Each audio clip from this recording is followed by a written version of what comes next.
Going live. Welcome to the Out There channel. Live stream 271. I think I said 217 on the intro yesterday by mistake. So yeah, we're just going to cue the intro and we'll be with you in a minute. And check out a few things. Bit late. By 7 minutes by looks of it.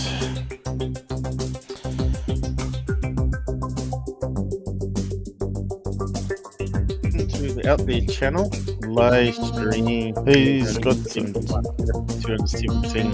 Hey Rob, you got it playing back. So yeah, we're just gonna cue the intro. Rob, you got it feeding back, mate.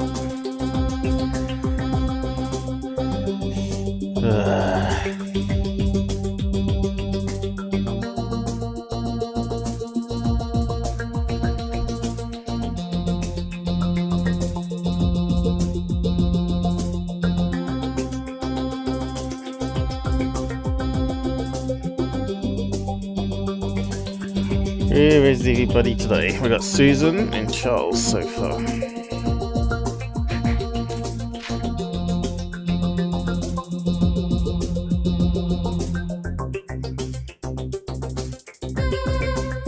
Oh, it's been cold this morning.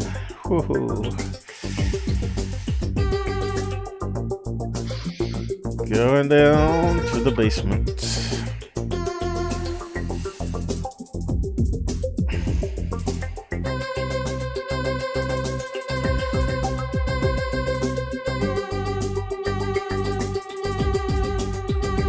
I think it's all working alright. Haven't checked the audio. What the hell is that popping up? Oh, I don't want that. Hello. Hello. Good to be back. Looks like it's alright here, Robert, so hopefully. Okay, no swearing in this side, so we're hardcore swearing. Swearing.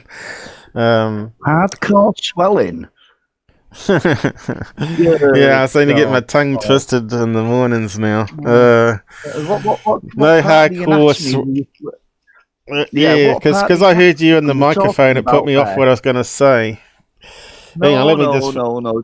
Come on. Let me just say the rules. Explain that in more detail. Let me say the rules. No hardcore swearing. Be civil on the side with each other. Oh shit! Guess what I've got done? See, you put me off. Yeah, let me just stop that.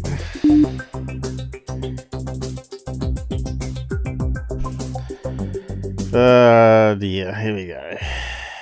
Hey, let's try that again. Hopefully the errors are going to be now, not later. Hey, let's be civil. I'm just hoping that hardcore swelling is not in a certain part of the anatomy. Well, I'll be smack in the middle of your legs in a minute. I think that's actually where you had your hardcore swelling.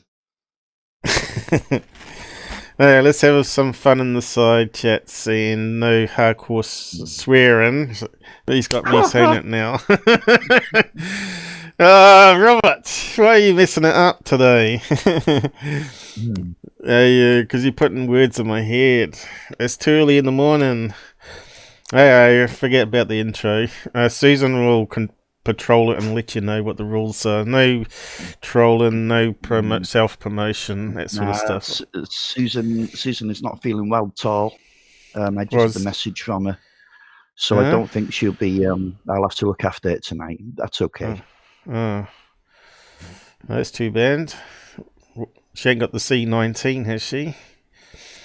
Well, I think if you, any time that someone's unwell with this current state of affairs, then you start to think the worst. But I'm sure just a bit off colour, you know. Yeah, well, she's got a crazy cat that wakes her up at 3 in the morning, apparently. Not good. 20-year-old cat that's going a bit senile. Like us. Oh, well. Wow.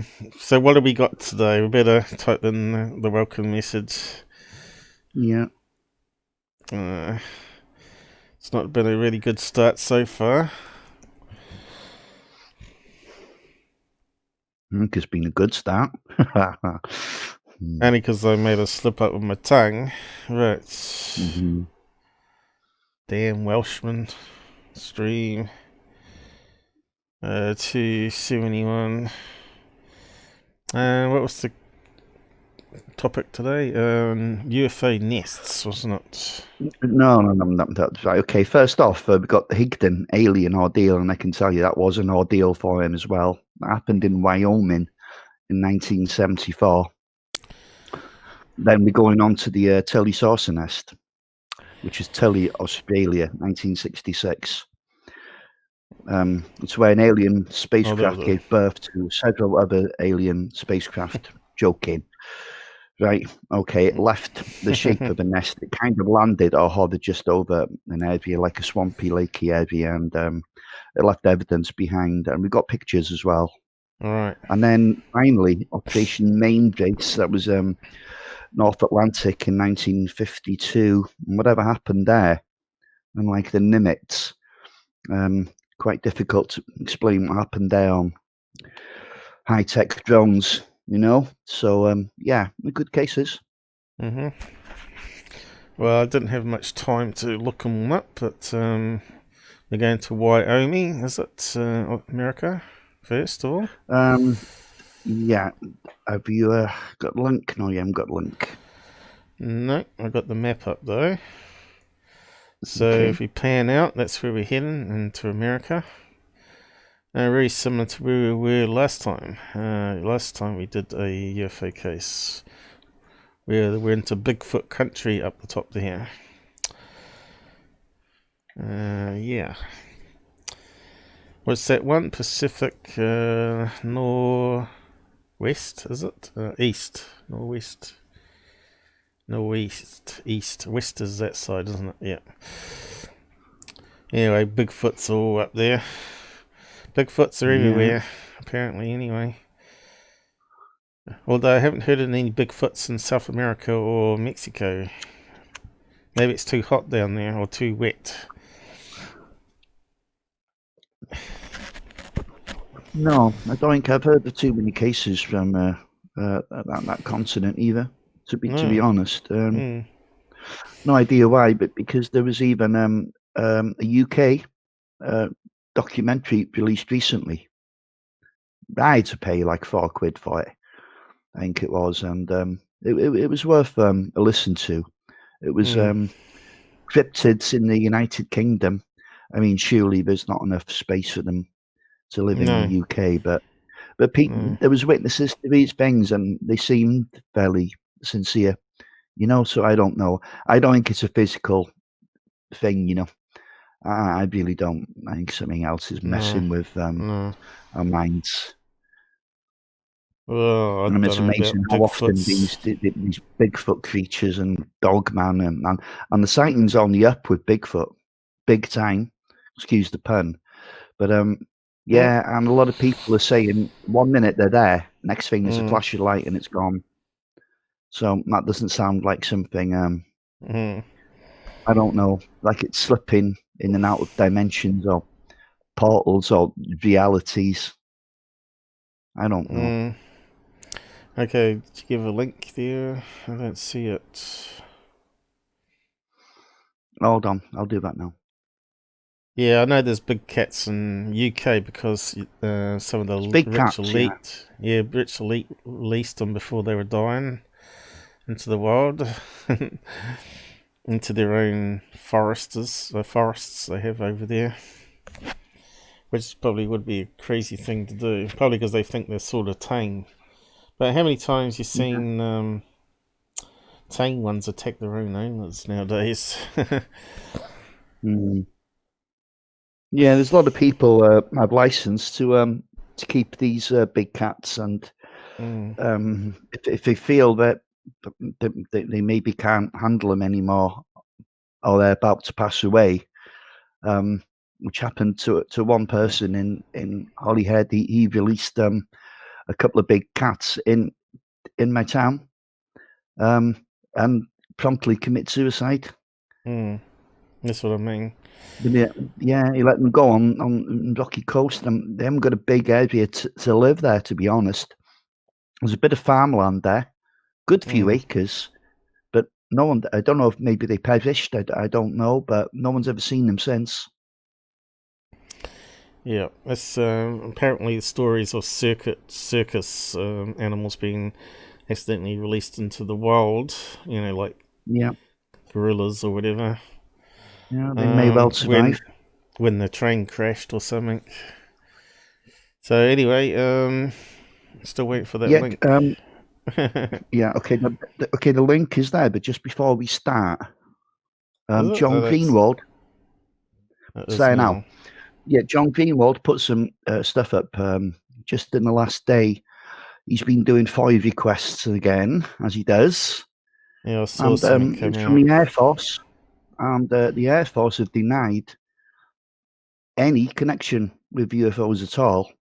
Well, this flies in the face of what the US Navy have said. They said they investigate every single sighting and take them extremely seriously. So someone's lying. So which one is it? That's it in a nutshell. But the Air Force have got a long history of telling porcupines when it comes to the UFO subject.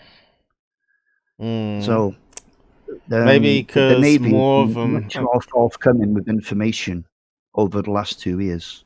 maybe than the because Air Force most of them coming from the sea, you see, which makes it Navy submarine detection and all that sort of stuff. No, I don't think so. If there's anything flying in the airspace, the Air Force have got the biggest presence out of all the forces, haven't they? But I've always heard about the motherships, which are shaped like submarines going into the sea and or lakes and disappearing, which kind of makes sense, a submarine USOs, that sort of, yeah, submarine that can actually fly was probably on the drawing board as a black ops option, goes in air and sea at the same time. Yeah. Okay, but this was happening during Mainbrace now in 1952. They were seen coming out the sea. One of them was described as a 1/4 mile wide, coming out the sea in 1952. So submarines that fly, man-made submarines that fly, well, I don't know. I've seen no evidence of that. I don't believe it either. Hunted Okay, by you want to get on with aliens. that? The Higdon Ordeal. Is that how you say it? Higdon. Carl Higdon. Higdon. Higdon. Higdon. No, it's not, is it? Higdon. It's Higdon. Just get on with it. Higdon. Hunted by aliens. The Higdon Ordeal. Okay, that seemed to work alright. I just don't like how it flips up the top there, though. That seems to be a bug in my book. Let's just select it all. Let's see how we go. Ooh, not too much. Not too much. Yeah, but we better pause it. Okay, so just say pause. Okay. After. Okay. Okay. When you want the paragraph. There's quite a lot on this page there. Well, that's what. We might have to go down a certain way. So we'll go there. We don't want to overload, I suppose. See how we go. By all accounts, 41-year-old oil well driller, husband and father of 4, Carl Higdon, was not a man prone to flights of fancy, but on the crisp autumn afternoon of October 25, 1974, he had a close encounter with a bizarre being who would not only test the limits of his imagination, but quite literally take him on the ride of his life. Like many Americans in the 1970s, the hard-working Carl Higdon was hit hard by the recession. As food prices crept ever higher, Higdon decided that he would have to hunt in order to feed his family and stock their icebox with enough meat to get them through the harsh Wyoming winter that was just around the corner. It would be during one such expedition that Higdon would go from being the hunter to becoming the hunted. The hunter, the elk, and the alien. The predator. The day began like any other. Higdon awoke and was getting ready for his second shift workday at the AM Wells Service Company in Riverton, when his telephone rang. After working his way up through the company for the better part of 20 years, Higdon was now the foreman, and therefore it fell to him to take sick calls from his crew. He described the situation. I was all set to leave for work when one of my key men phoned to tell me that he was sick. Realizing that nothing could be accomplished with him at home, I decided to take the day off. Having committed to not going into work, Higdon decided to utilize his unexpectedly free afternoon by using it to hunt for elk. With his plan in place, the oil man packed his gear into his company pickup and began heading towards McCarthy Canyon in nearby Carbon County. It was then that a random act of kindness would forever change his destiny. While cruising toward McCarthy Canyon, Higdon spied a pair of stranded motorists working on their immobile van. The Good Samaritan pulled over and helped them repair their vehicle. During the course of their conversation, the duo revealed that they were also hunters, and they knew of a place where there was much more game than Higdon's current destination. Higdon recounted the encounter. I pulled in front of them and helped them. During our chat, they told me the hunting was much better farther back in a remote section of the Medicine Bow National Forest. Higdon thanked his fellow hunters, and without delay decided to change his course and begin driving toward the northern region of Medicine Bow National Park, which is located just 40 miles south of his home in Rawlings. Higdon arrived at the park in the late afternoon. Once there, he was surprised to bump into an old buddy. Around 4 o'clock, I parked my two-wheel drive on a knoll and pulled out my thermos to pour a cup of coffee. An old friend, Gary Eaton, walked over to where I had stopped and together we surveyed the area. After a few minutes, Gary told me he was going on higher up into the forest. Jokingly, he suggested he might scare down some elk for me. Higdon and his compatriot then separated, at which point the hunter pulled out his brand new Magnum rifle and loaded it with powerful 7mm bullets. Higdon decided to explore an area that was concealed behind a hill and set off, never imagining what would happen next. Higdon walked for a few minutes and then, out of the corner of his eye, he caught a flash of movement. It was exactly what it was he had come for, a small herd of elk. Higdon silently raised his heavy rifle, put his eye to the sight, and took aim at the largest male. I walked maybe 5 minutes until I came to a rise in the ground. Down below in a clearing were 5 elk, huddled closely together. From my vantage point, several hundred yards away, I could see that one of them was a really outstanding animal. I lined him up in my telescopic sight and fired my gun, a Magnum rifle. It can give your shoulder a mean whack if you're not careful. It would be at this moment that Carl Higdon's world would take a decided twist toward the bizarre. Through the looking glass. As soon as Higdon pulled the trigger of his Magnum, he was astounded by the fact that there was no kickback from the rifle. What was even more perplexing was the fact that the detonation was absolutely silent. In fact, according to Higdon, it was as if the entire world had fallen still. As if all of that were not strange enough, for the first time in his life Higdon claimed that he was actually able to watch as a bullet left the barrel of his rifle and soared forward so slowly that it looked as if we're traveling through a wall of invisible jello. Higdon later swore that he watched the bullet glide about 50 feet before it plummeted to the snow-speckled ground before him. In Higdon's own... Alright, I'll just pause it there. Yeah, that's fine in Higdon's own words, yeah, and we'll carry on from there. But again, this is what we call the Oz factor. Everything goes quiet.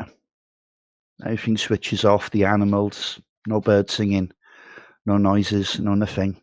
Just an EV silence. And with UFO activity, this is reported time and time again. I think the Oz factor was actually coined by Jenny Randalls, the UK investigator. But it's always been happening. And yet on the other side of the coin, you get sometimes a complete opposite reaction where the animals go frantic. Dogs bark and howl. Cattle stampede. It's strange. I don't know what's going on, but it's like all of a sudden you're not in Kansas anymore. You seem to have entered a different realm, a different reality. The only problem I have with this story is it's a recession time, so they're hard done for money, which means it's a good time to fabricate a story for a newspaper or something to get some extra cash. That's the only problem, Yeah, red but flag I've got with this story so far. We'll see where yeah, it the leads. only but the only red flag on what you're saying as a hoax, it doesn't make any sense because he never made any money and never tried to make any money. So you say, but maybe there's some Well, information that you don't know. I've seen every bit of information I can find on the case, Paul, and not only that, he's not using the usual criteria for an abduction event or an alien event. Now, it would be much better to toe the line and just go with the most believable thing. But he's come up with something that's completely bizarre. I think it happened. Just my personal opinion. I think this happened. At So least do you think it's him, like an interdimensional to him, thing? it happened. Yes, I do. Or something similar to Interdimensional that. thing where the membranes are touching and it creates a jello effect between worlds. Or it could be a UFO that's creating some sort of force field, of course. But Yeah, or some kind of false reality. which means it's got to be cloaked because he didn't see it. Maybe they were abducting one of the elk to do experiments on. Well, we haven't heard the whole story yet, so Yeah. Well, I'm just saying at this stage, let's see yeah, where it leads. yeah, Okay. that's fine. Yeah, that's cool. Yeah. Higdon's own words. I couldn't believe my senses. Instead of a powerful blast, the 7mm bullet left the gun's barrel noiselessly and in slow motion.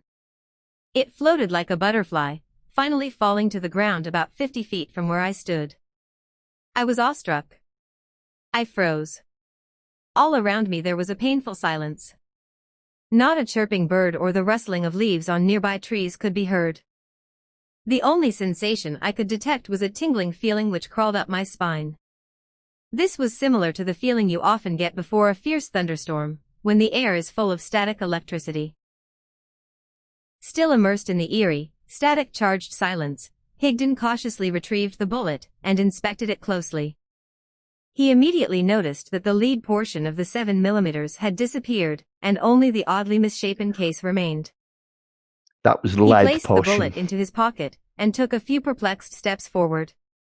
That was when the deathly silence surrounding him was abruptly broken by the sound of a twig snapping. Higdon spun around and was confronted by a sight that he instantly knew was not of this earth. Turning to my left, I saw a man standing there. At first I thought he was just another hunter, so I lowered my gun. Then he moved out of the shadows, into the light, and immediately I realized something was terribly wrong. My heart skipped a beat and my knees were shaking so badly I could hardly stand. I thought, hell, I should have stayed in McCarthy Canyon like I'd originally planned. Standing before the trembling hunter was what appeared to be a humanoid being clad in a skin-tight, black, one-piece outfit that Higdon claimed was similar to a wetsuit scuba divers wear. Atop the suit was a pair of harness-like straps that crisscrossed its chest, below which was a metallic belt adorned with a large, yellow, six-pointed star. Beneath the star was an insignia that the outdoorsman could not identify. Higdon described at least what he presumed to be, masculine entity in detail. Has it got hands? It was definitely a male. The visitor had no detectable ears. His eyes were small and lacked eyebrows. The dome of his skull was covered with the coarsest hair imaginable. It looked as if he had straw growing out of his head. His complexion was very similar to an Oriental's. He was definitely manlike in height. I'd estimate he stood well over 6 feet and weighed around 180 pounds. This was definitely no ghost. Good Lord, he was flesh and blood. Amen. Higdon would go on to depict this creature's oddly upsetting facial features, including a lipless, slit-like mouth that concealed 3 exceptionally large teeth, not entirely unlike the notorious fanged humanoids of Khufu, on the top and bottom, a pair of antennas and, most alarmingly to Higdon, a face that blended directly into its neck. Higdon continued his disturbing depiction of this alleged alien. Personally, it took getting used to, in order for me to look at him without getting a queasy feeling in the pit of my stomach. No chin was visible. His face just seemed to blend right into his throat. He was a redneck. He had no jawbone. Stranger still was the fact that this long-armed, bow-legged, jaundice-skinned creature had a pointy, almost drill bit-like appendage sticking out of its wrist where its right hand ought to have been and nothing at all on the left. At this point the being slowly approached the terrified Higdon, and did something completely unexpected. It asked him, "How you doin'?" He knows English. The bewildered hunter admitted that he was trying to stay calm when he weakly responded, "Pretty good." At this point the ostensible extraterrestrial, like any good host, inquired whether or not Higdon was hungry, but before he could respond the creature sent a small, clear cellophane package floating toward him. He waved a pointed object where his right hand should have been, and it levitated over to me. I opened the packet and found 4 pills inside. He told me, in English, to take one of them. Yeah. That it would last 4 days. Now normally I don't like taking pills, not even an aspirin, but something happened. It's as if I had no control over my actions. So I just swallowed one of them, and put the other 3 into my jacket pocket. God. The Great Glass Elevator. The strange, jawless humanoid then introduced himself as also one. That was when Higdon's gaze caught a strange box-like object catching the sun's rays in the clearing behind strange creature. There, not far from us, was a transparent, cube-shaped object resting on the ground. To me it looked like a huge Christmas package. You know, flat on all sides, UFO. like a box. I couldn't see any landing gear or entrance. It was much smaller than any of our commercial or military planes. What year was In this again? fact, you're going to think I'm crazy, but this thing couldn't have been more than 5 74. feet high, 7 feet long, and 4.5 feet wide. Tiny is the only word I can think of to accurately describe its size. Apparently intrigued by the awe at which Higdon was staring at its ship, the alleged alien gamely asked the hunter, "Do you want to come along?" Higdon, fully aware of the fact that he was in no position to refuse this being any request, lamely shrugged his shoulders in assent. It was at this point that time appeared to leap forward, as Higdon's next recollection was of being inside the cube-like craft. Yep. Oh, do you know, I'm sure these things are actually screwing with our mind, you know.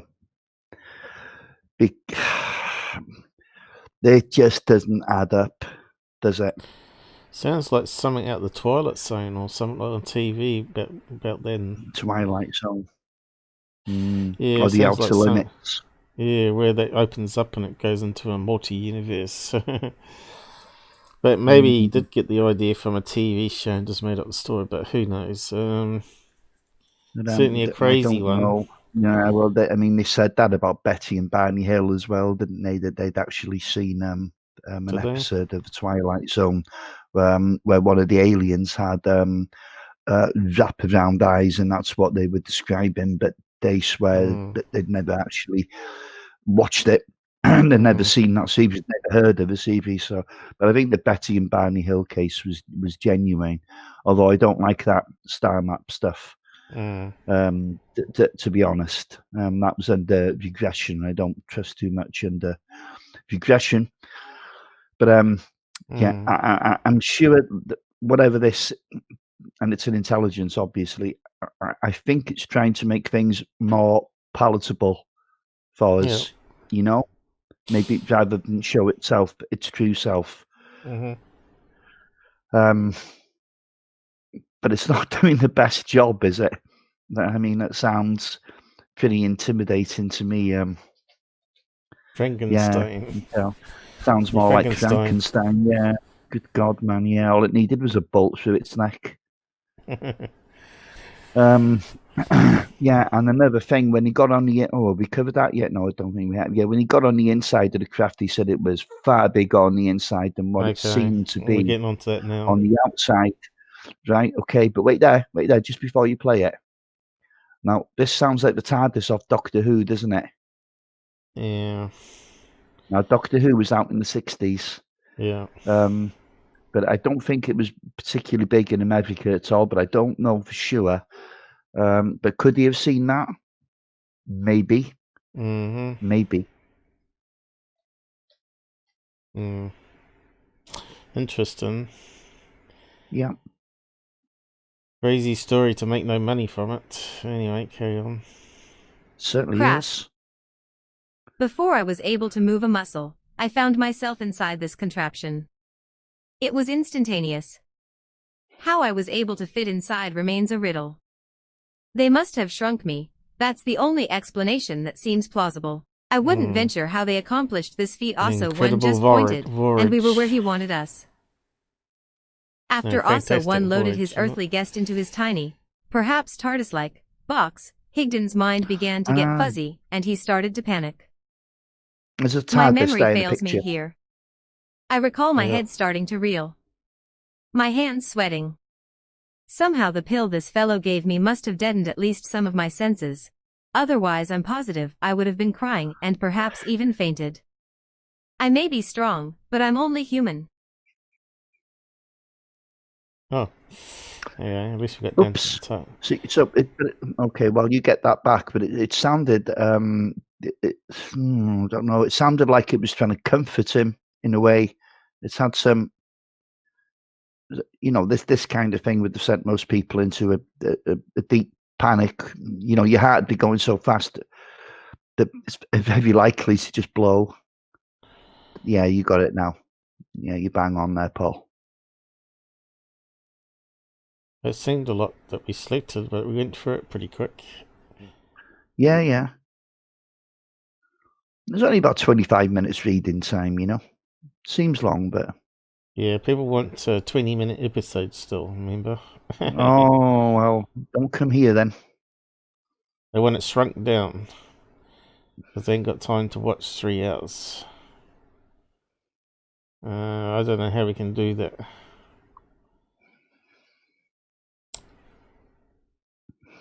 At this point Higdon noticed that all 5 of the elk he had been stalking just moments before were also in the cube behind what he perceived to be an invisible barrier.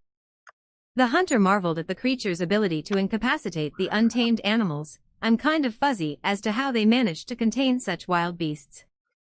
They were motionless, paralyzed. It would seem that the elk were not the only things paralyzed, because at virtually the same moment as he saw the frozen beasts, Higdon claimed that he became abruptly aware of the fact that he was now sitting in a high-backed bucket seat with what he described as restrictive bands securing his arms and legs. As we took off, I found myself strapped down to this seat with my hands held fast to the armrests of the chair. My legs were similarly bound. Resisting what must have been an overwhelming urge to panic, Higdon watched in growing horror as another jawless, straw-haired being appeared out of nowhere, at which point, and he and his genial partner strapped a bizarre, wire-smothered, football helmet-like device to his head, prompting the hunter to state, "I felt like the monster in an old Frankenstein movie." There we Higdon are. then observed a console with 3 dissimilar levers, which also one used to control the craft. We're mixing sci-fi The alien together. pointed its hand at the longest lever, and seemed to move it with it telepathically. We say It was lever. then that the peculiar, transparent cube that Higdon would later describe as a flying boxcar took off. Also one manipulated the vehicle so that it hovered above Higdon's truck. With a point of his conical hand the vehicle vanished before Travis his Walton. eyes. When we got above the trees also aimed his arm at my pickup, and it disappeared, poof, vanished into thin air. A world without fish. As if this entire ordeal Must be weren't an ad already there. quite outlandish enough, Higdon testified that just as suddenly as they left terra firma he abruptly spied an ominous, planet-like sphere, shaped similar to a basketball, through the clear floor of the box-like craft, a planet he immediately knew was not Earth. The most memorable sight that Higdon recalled from his impromptu tour of this ostensibly alien world was a colossal tower that loomed above the surface. He would later compare it to Seattle's Space Needle, but unlike its earthbound namesake, this huge, umbrella-like structure was covered in rotating lights that were so blinding that they hurt his eyes. The hunter was also overwhelmed by a sound that he compared to an electric razor buzzing.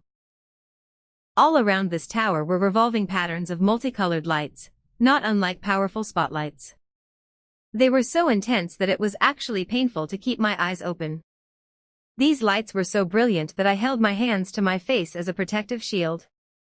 I vaguely remember shouting, "Shut them off, they're burning me." I just couldn't tolerate them. Rather than comforting their frightened guest, the second drill-handed humanoid merely commented that they had similar problems on our homeworld, insisting that, "Your sun burns us too." It was then that the odd craft landed about 150 feet away from the platform at the base of the tower, at which point the second being vanished just as abruptly as it had arrived. Through the transparent walls of the ship, Higdon saw what he claimed were 5 human beings, dressed in average Earth fashions, talking to one another. The individuals consisted of one brown-haired girl, who appeared to be about 11 years old, a blonde girl, who was just a few years older, and a teen couple who seemed to be about 17 or 18. The group was rounded out by a man who seemed to be in his 50s. The people seemed to be talking to one another, and did not notice Higdon.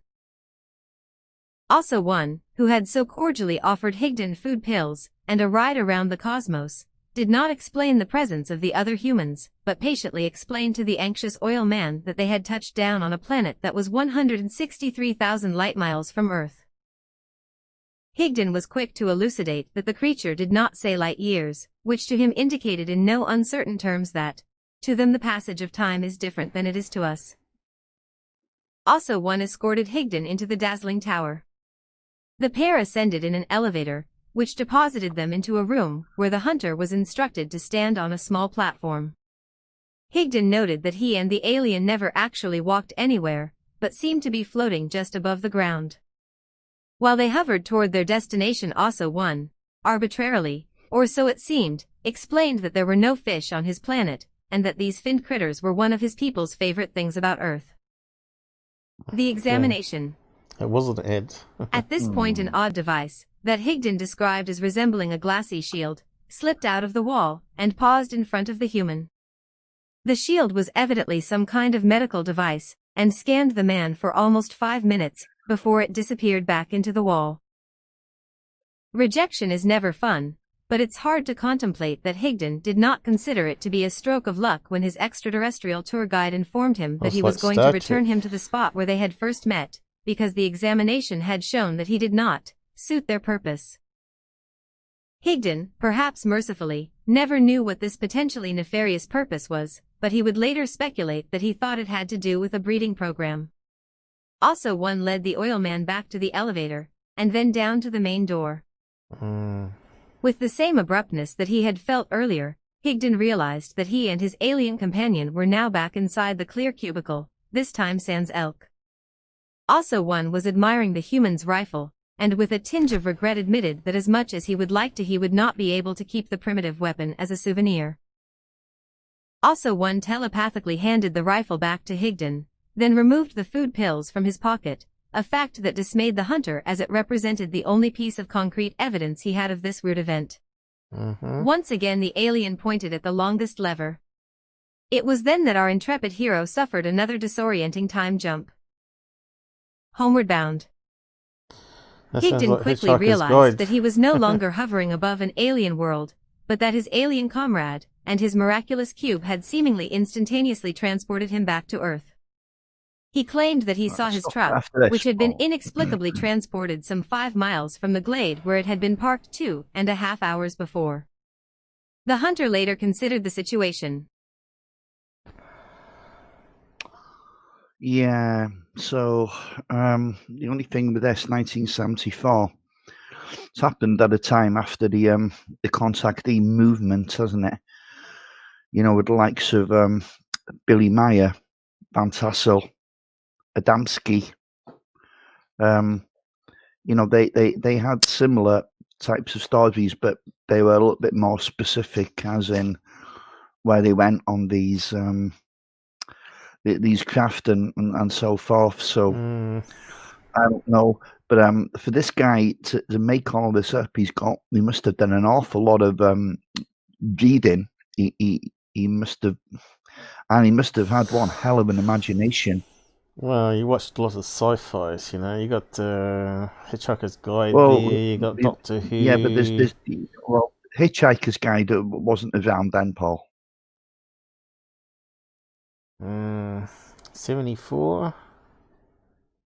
Nah, wasn't around then. I'd say that was 80s, 90s, you know. Mind you, Doctor Who travelled in time though as well though.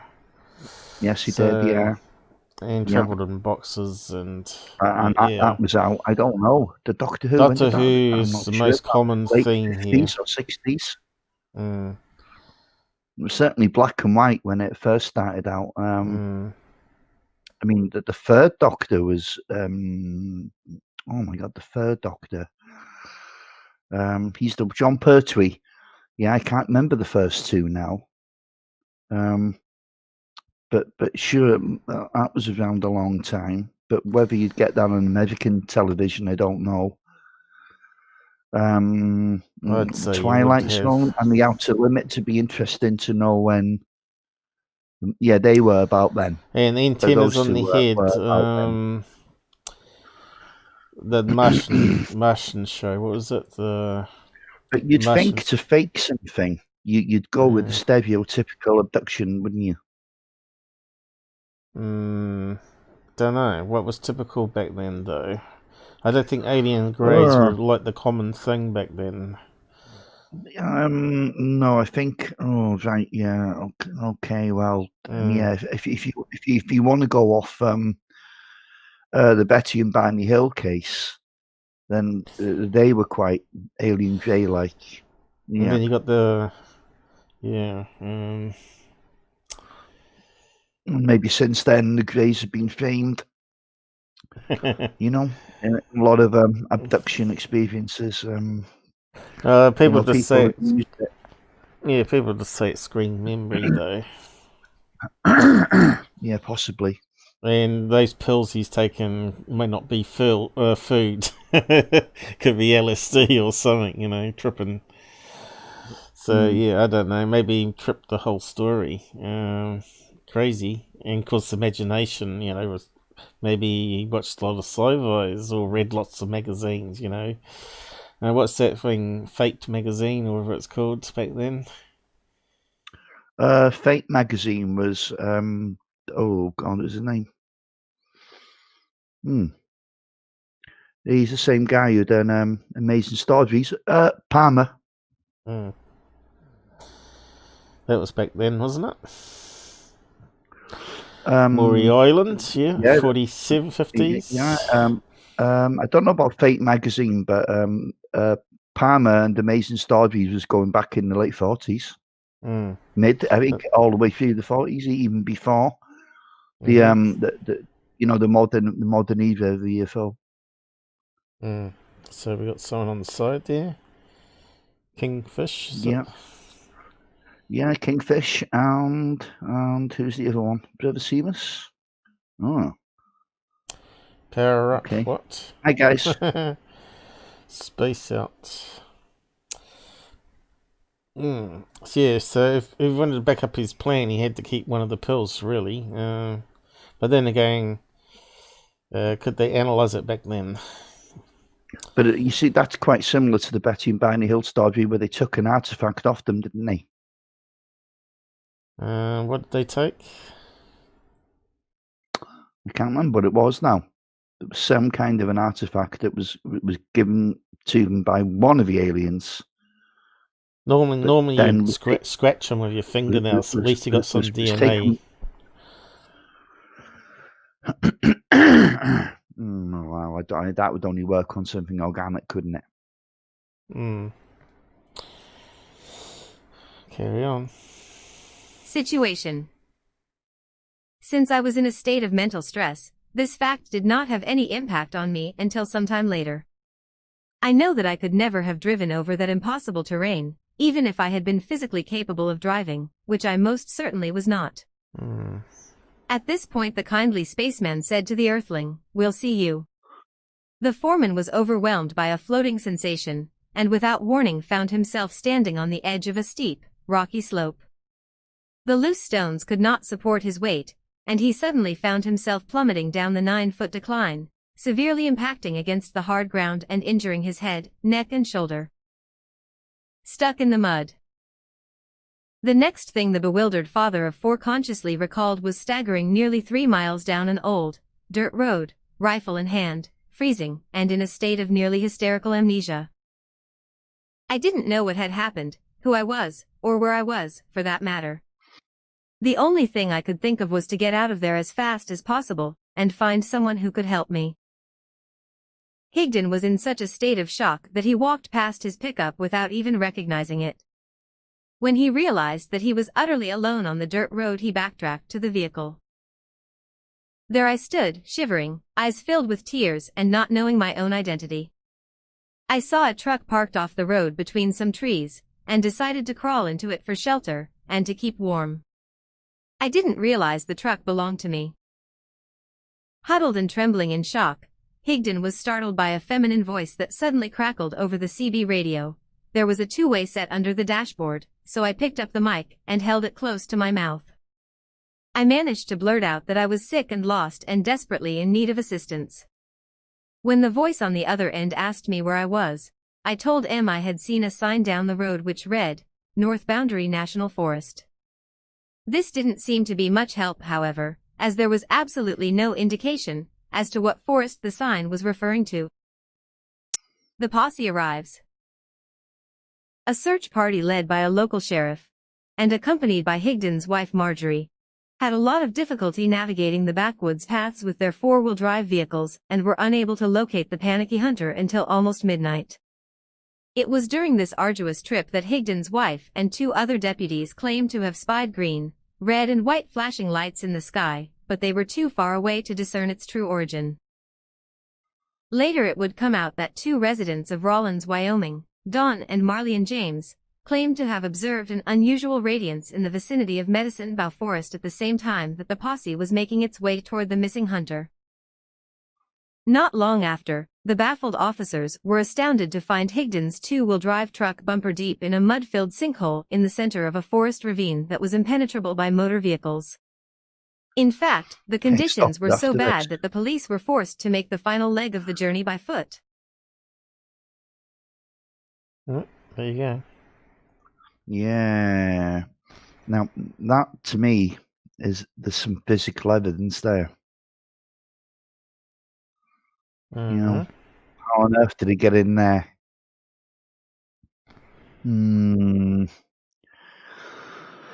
Sounds like some of the force was at work.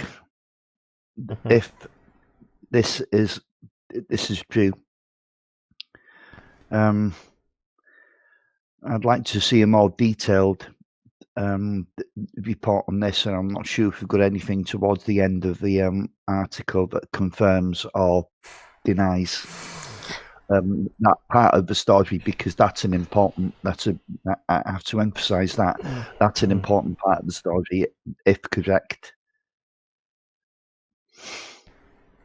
On you go.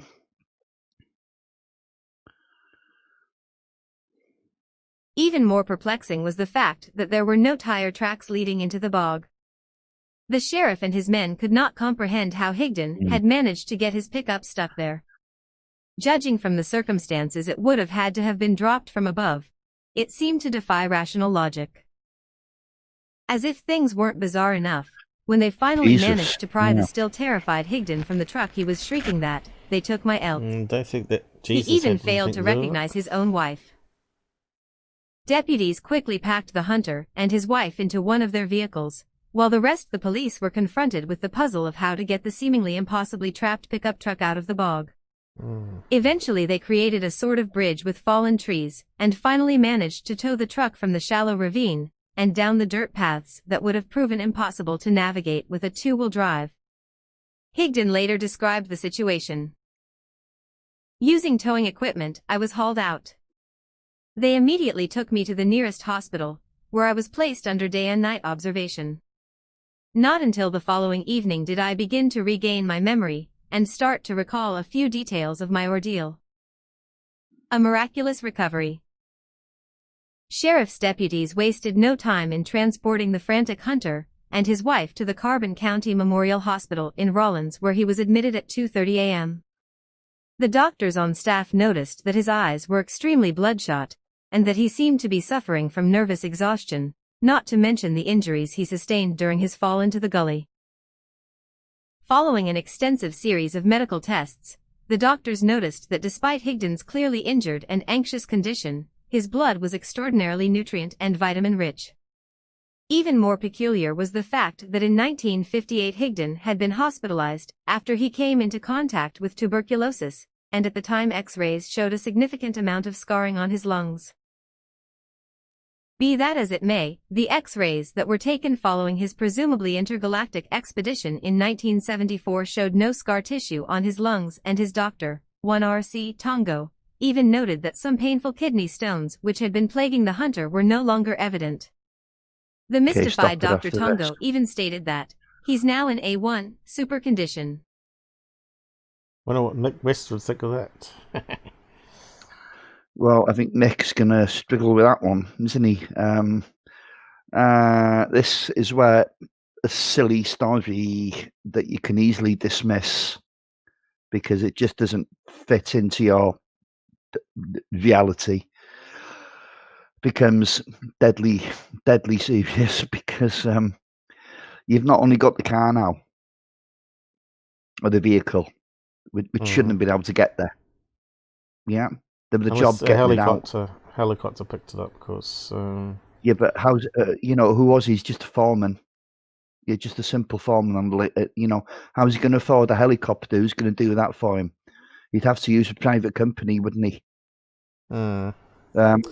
The Air Force isn't going to do that for him, is it, Paul? Unless it's some sort of army. That's a ridiculous. What do you mean? Could have been an army experiment where they gave him some LSD and moved his truck. Okay.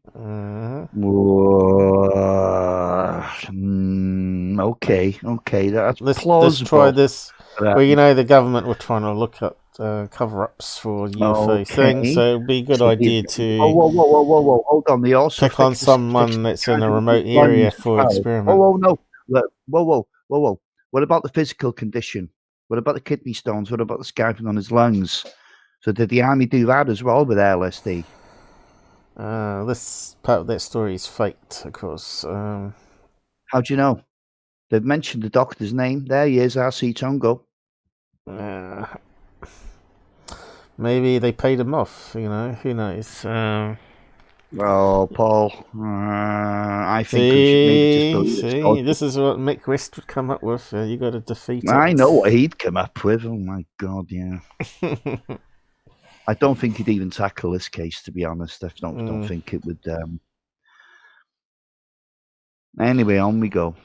Yeah, I better get my FMI ready.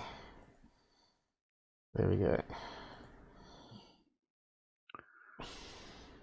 Condition. Despite his new and improved organs, the still petrified oil man remained incoherent throughout the night and, according to most reports, did not manage to reclaim his memories until the following day when his daughter came to visit him. It was then that he regaled his wife, doctors and police officers with his harrowing run-in with OSO-1 and his unnamed co-pilot and their journey to another world. While it's difficult to imagine that his rapt audience, consisting of both loved ones and authority figures, were not at least initially skeptical, this did nothing to prevent the deputies from informing the press and local ufologists about Higdon's wild adventure. Marjorie, however, claimed that she never once doubted the sincerity of her husband's strange tale, later telling reporters from the Star Tribune, "I believed him because it was him, and because I was out there, and saw a lot of different things that went on that night." Although his innards showed a marked upgrading, Higdon's appetite did not return for days, a fact that he attributed to OSO-1's miraculous pills, and he grumbled about sharp pains in the base of his skull and neck, claiming that he felt as if his body had been treated like an accordion. "I feel like I'd been pushed together like this. That's just the way my muscles feel, like they were compressed, and then yanked apart." After 3 days of observation, the swiftly recovering outdoorsman was released from the hospital and into the care of his wife and family. The baffling bullet. Within days of her husband's hospitalization, Marjorie discovered the crushed 7mm bullet hidden in his canteen patch. Higdon was still at a loss to explain the force which had managed to so thoroughly damage his bullet, so he took the casing to the sheriff's office. According to Higdon, "I'd never seen anything like it before to compare it to. Soon as I could, I took it to the Carbon County Sheriff's Department, where the officer in charge of ballistics analysis examined it through a microscope. He told me it was from a 7mm Magnum rifle, which is the caliber of my gun. Returning the chunk of metal, he noted that he had never seen a bullet in that shape or condition. The sheriff inspected the warped bullet and claimed that he had never seen its equal. He was convinced that it was impossible to hammer the bullet into its existing shape and felt that the bullet had probably not hit a solid object, like a tree or a rock. The copper jacket had been turned inside out and the lead slug was missing. He later wrote, "It looks as if it has been turned inside out by a superhuman being." The Aerial Phenomena Research Organization, APRO, sent metallurgy consultant, Dr. Walter Walker, to inspect the jacket. After a rigorous examination of the object, he testified that it had collided with an exceptionally solid surface with immense force. This assertion is not to be underestimated, as a 7mm bullet travels at such a fantastic rate of speed it would have been well nigh impossible to track the casing down had it not hit something incredibly hard, much harder than a rock or a tree. In the APRO Bulletin, Volume 23 No. 5, which was published in March 1975, investigators were planning on organizing a search party in order to find the lead slug of the 7mm in the hopes that it might produce additional evidence of what it had impacted against. Quoted from the report, "After the snow melts, an attempt will be made to locate the lead slug from the bullet, and hopefully it will be able to add something to a very puzzling story." Unfortunately, the search party failed to come to fruition, or if it did, their efforts were met with naught, leaving the mangled bullet casing as the only physical evidence in support of Higdon's account. Despite the lack of corroborating proof, on October 29, 1974, the Rawlins Daily Times published an account of Higdon's extraordinary experience, and from there the story spread like wildfire. Here you go. Enter the hypnotist. Like many abductees, or in this case invitee, Higdon claimed to have had only a partial memory of his close encounter of the weird kind. Did they pay him? He recalled his bullet hitting the invisible barrier, meeting the alien and entering the clear cubicle with the elk, but after that his recollections became hazy. Due to the success their team had had with the method in the past, the APRO investigators suggested that the distressed huntsman undergo hypnotic regression in order to reclaim his lost memories and, hopefully, put himself at ease with the reality of what had happened to him. Yeah. So now you've got the bullet as physical evidence as well, turned inside out. The lead part of the bullet is missing. That's got to have hit something mighty hard for that to have happened. Couldn't it be done with a bolt inside it and like a vice? You twist a vice that would push it inside out. But there's an awful lot of fraud going on. Once, for one thing, he's changed himself physically. Yeah. Two, he's at the helicopter lift his car into a swamp or whatever it was. Yeah. Now he's done some magic to the bullet. I mean, maybe we should just listen to his story rather than think this is some crazy elaborate hoax that he made no money out of. Did he have a criminal record? Because I know a lot of oil workers in America do have a lot of criminal records, especially the oil workers. No, there was nothing I could find along those lines, Paul. It's now I'm just thinking out. Okay, the Aerial Phenomena Reporting Organization, APRO, they're involved. Where's NICAP? Okay, let's see if they come in later in the story. It's a good case, though. Interesting case. Higdon agreed, and on November 2, 1974, APRO consultant and professor of psychology at the University of Wyoming, Dr. R. Leo Sprinkle, spent over 4 hours with the Higdons and their children, discussing what had happened as well as their responses to it. Sprinkle, a trained hypnotist and former UFO skeptic, who had allegedly investigated thousands of alien abduction cases and believed that he himself was a victim, was assisted by MUFON field investigators Rick Kenyon and Robert Natkees. Sprinkle employed the classic pendulum technique in order to elicit hidden information from Higdon, but his efforts were met with disappointment. Over 2 weeks later, on November 17th, Sprinkle took another crack at it utilizing alternative hypnotic methods, and this time he was not thwarted.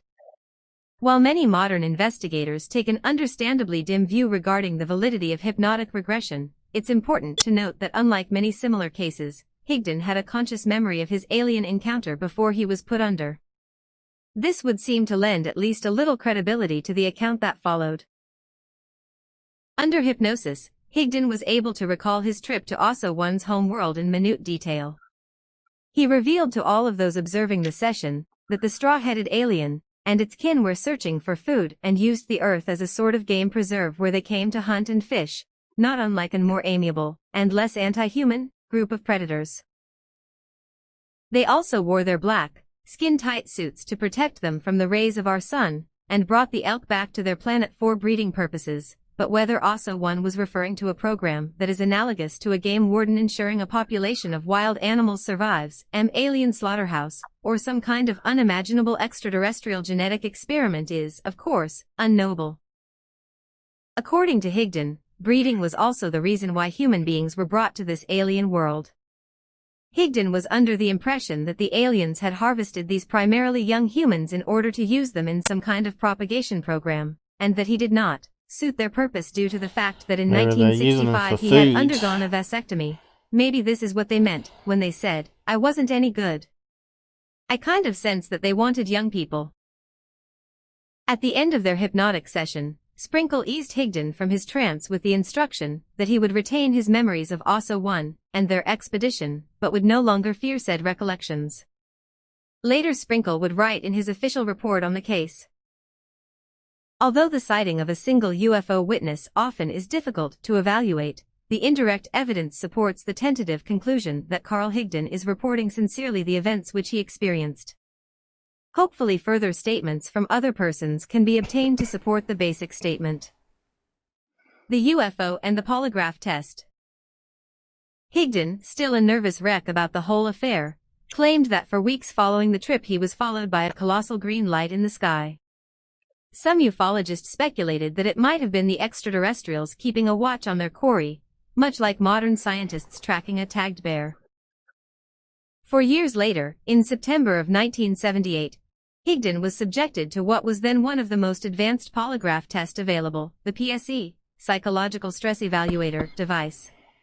The test was presided over by a technical consultant for LAPD, Dr. Greenberg, and his colleague Dr. Sidney Walter.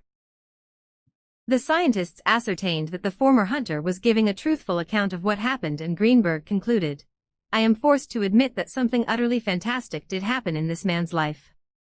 The test proves it beyond doubt. The evidence. The evidence in this strange case is circumstantial at best. There are no corroborating eyewitness who saw anything more significant than a few random lights in the sky, and even the celebrated bullet only shows that it hit something hard.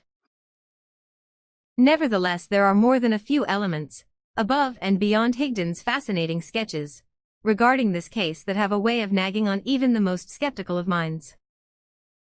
The first thing that comes to mind is how did the permanent scars on the inside of Higdon's lungs simply vanish without a trace? Investigators claim to have seen before and after X-rays that seem confirm this seemingly miraculous healing process, which left doctors baffled.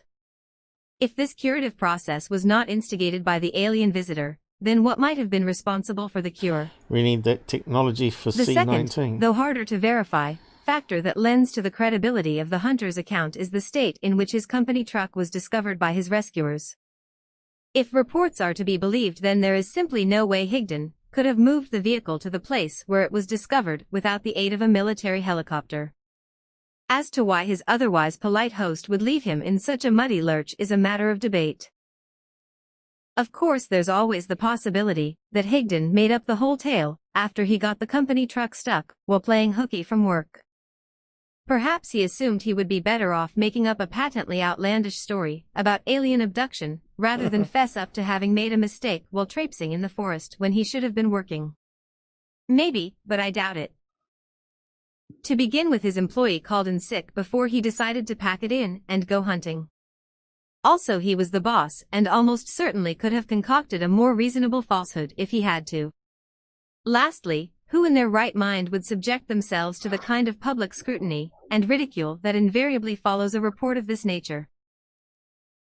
Add to this the undeniable fact that Higdon was well liked and respected by his neighbors, bosses, and coworkers. Not to mention the effort that would have been involved in creating the performance he would have had to put over on his wife and rescue team in the forest. Not to mention the nurses, doctors, police, and press in the hospital. And it becomes clear that this working-class Wyoming man was either one of the greatest actors of the 20th century or very likely the victim of a very bizarre episode. Yeah, so this guy would have to be a genius to pull this off, you know? I think this is a genuine event, genuine experience at least. Whether it's reality in the way I explained it or not, I don't know. But something's clearly happened to the man.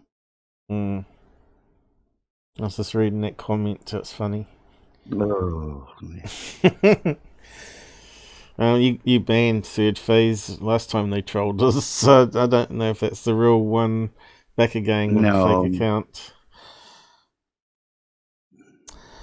No, that's not of any importance anyway. So go conclusion. Conclusion. Episode. Conclusion. So how is it that a case involving a solitary hunter and his, frankly credibility-taxing, tale of a run-in with an intergalactic angler has transformed over the decades into one of the most significant extraterrestrial encounters of the 20th century, even going so far as to be loosely adapted into comic book form, especially considering how most folks would dismiss it as a story that was barely noteworthy enough to make page 3 in the Weekly World News? That's a difficult question to answer. Perhaps it was the hard-working, straight-shooting Higdon who lent some integrity to the proceedings. Yeah, stop it again here. The oil man has maintained the veracity of his story throughout his life. Just months after his abduction. Just months after his... I clicked the wrong button, sorry. Yeah, so it was the police that blew him out to the media. He didn't go to them.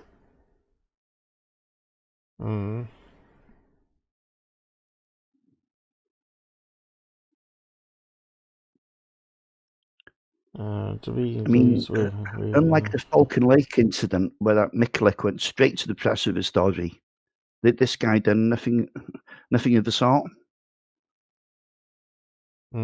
Interesting, eh? Well, if he's in a magazine, he should have got a cut of the royalties there. Oh, no.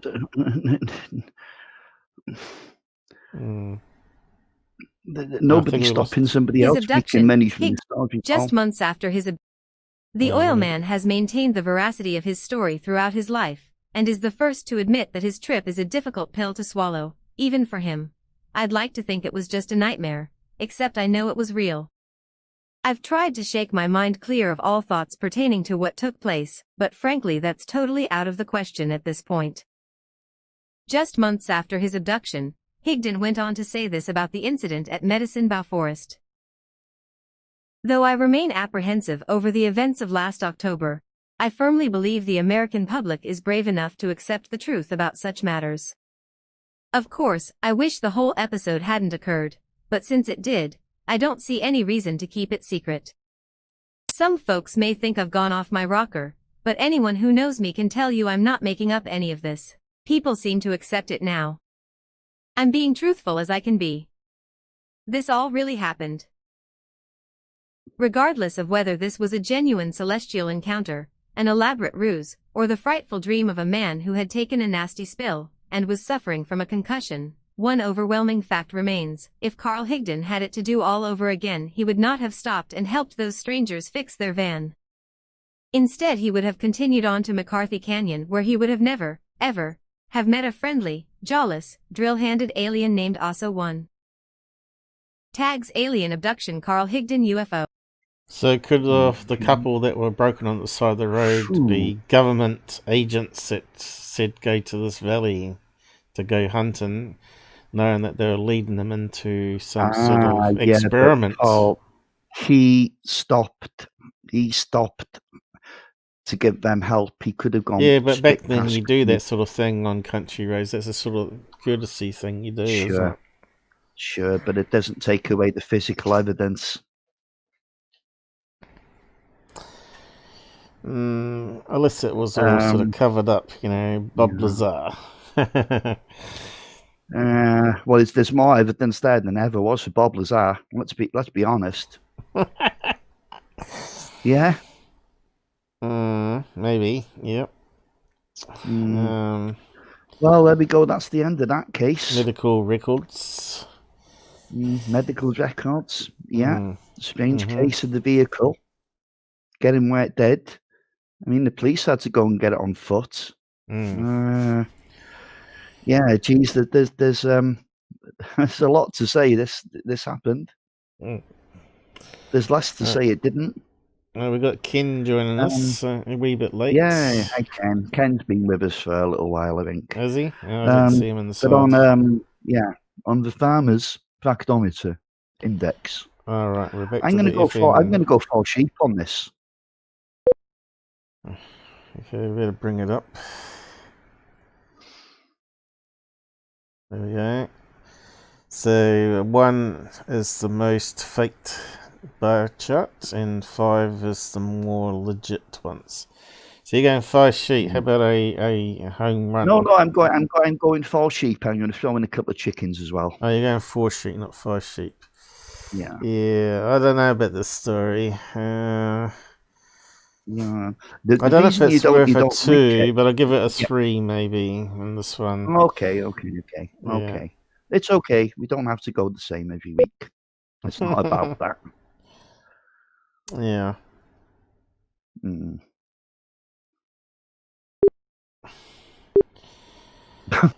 What the hell is that? Well, that's sheep being chased by a UFO. Yeah. So what's the next story coming up? Have we got more on this one, or? No. I think that one is that's the best article I could find on this. Rather than use 3 or 4 websites to get all the same information, you know. So yeah, okay, can move on now. I need to go for a wee. One of the many breaks. That's my first one. Come on, it's not too bad. Yeah, the Tully saucer nest, 1966, the year of my birth. We better get a link to it then before you go. So you can make a start on that. There it is. Hasn't come up yet. Are we that far behind? Oh, it's very slow, isn't it?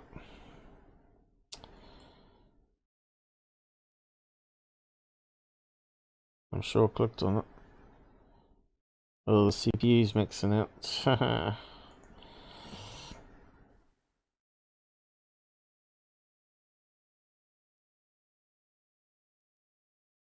Yes. So we have to wait till he gets back.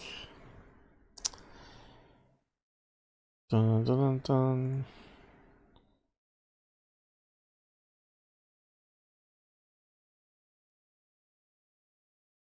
Suppose we can send in some UFOs with jet fighters while we're waiting.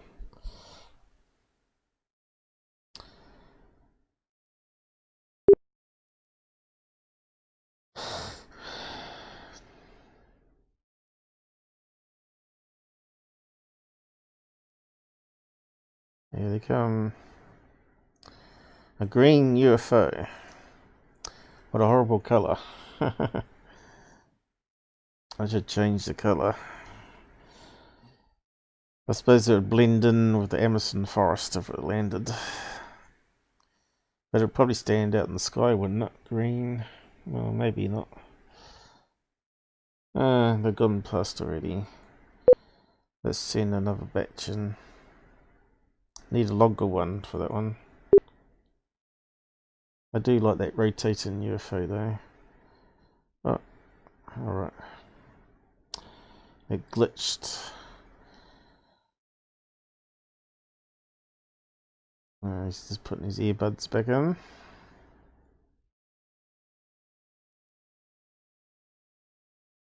What's that UFO show that I used to watch in the 60s? Okay, so unmute it and go.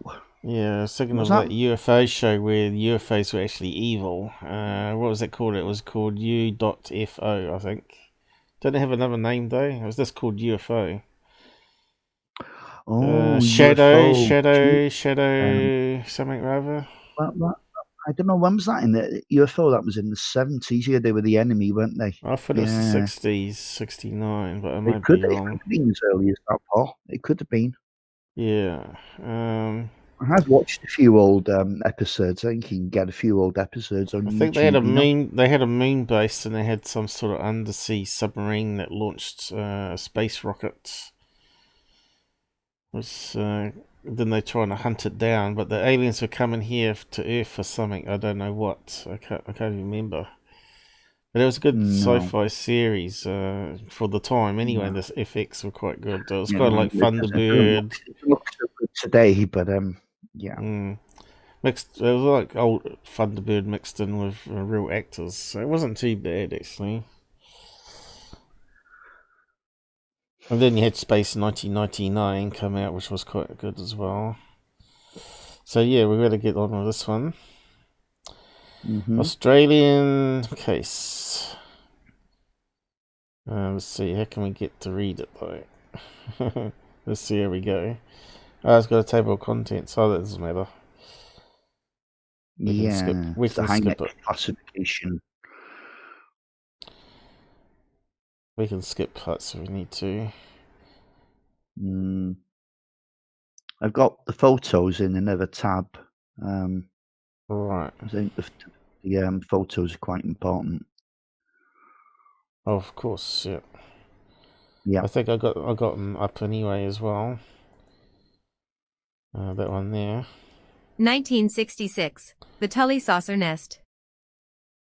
Last updated on May 1st, 2016. Think About It sighting report. Date, January 19th, 1966. Sighting time, 9 a.m. Day/night, day. Location, near Tully, Australia. Urban or rural, rural. Know of entity S. Entity type. Entity description. Higdon classification, CE2. Duration, about Close 4 seconds. encounters of the second kind. Know of objects, 1. Height and speed. Size of objects, about Nothing 25 feet in diameter, about 9 foot thick at the center. Stop it. Distance the end to of this one. objects, approximately 25 yards. Shape of objects, disc. Color/description of objects, convex on the top and bottom. Number of witnesses, 1. Source, UFO Research Queensland. Source, Chalker, 1996, pages 111 to 114, Flying Saucer Review, Volume 12, Number 2, March APR, 1966, pages 26 to 28, UFO Investigator, Volume L, Number 6, January-February, 1966, P4. Summary/description. The Tully saucer nest has a very special place in UFO lore. The famous Tully UFO nest affair of 1966. You want me to stop it there, did you? Yeah. You know, I think maybe, we're better off, because the Vida makes a total pig's ear out of the technical stuff on the page, So I think what we're better off doing, if I use this page again, is skipping to this bit where the summary comes up, But yeah, okay. The Higdon classification, CE1 and CE2. So what's the difference between CE1 and CE2? Well, CE1 is where you see something from a distance, maybe a light in the sky that's doing something unusual. CE2 case, that step comes where you're within, or you believe you're within 500 meters of the object. I thought it was because trace evidence is left. No. See. No. It's proximity to sighting. I don't think so. And C3 yes, it is. Paul. I've got his book. Hang on. Pretty sure trace evidence is C2. One is where you see them. C2 is trace evidence. Classification. Or the Hynek one. Close encounter. C5 classification. I know someone had added to it at a later date. And Hynek accepted the definition. I think you need to type in close encounters there, you know, Paul. But you're not gonna. Jesus Christ! Look, you've got. Well, Google should know that we're talking about UFOs. No, Google's stupid, and I never use Google as a search engine. Not to do anything with UFOs. I thought 1 was where you see it, 2 is trace evidence, 3 is where you see the beings or meet them. 4 is when they take you away, and 5 is where you summon them. Well, we don't want to go into 5. There we go. Wikipedia. Visual sightings, first kind. Close encounters of the second kind. A UFO event in which the physical effect is alleged. This can be interference, electronic devices, animals. So, it's talking about trace evidence here, I think. Oh, here we go, chemical trace. Third kind, encounters in which emanated entity is present. And that one spans it out a wee bit. Entity is observed inside UFO. Basically what I said. Close encounters of the fourth kind.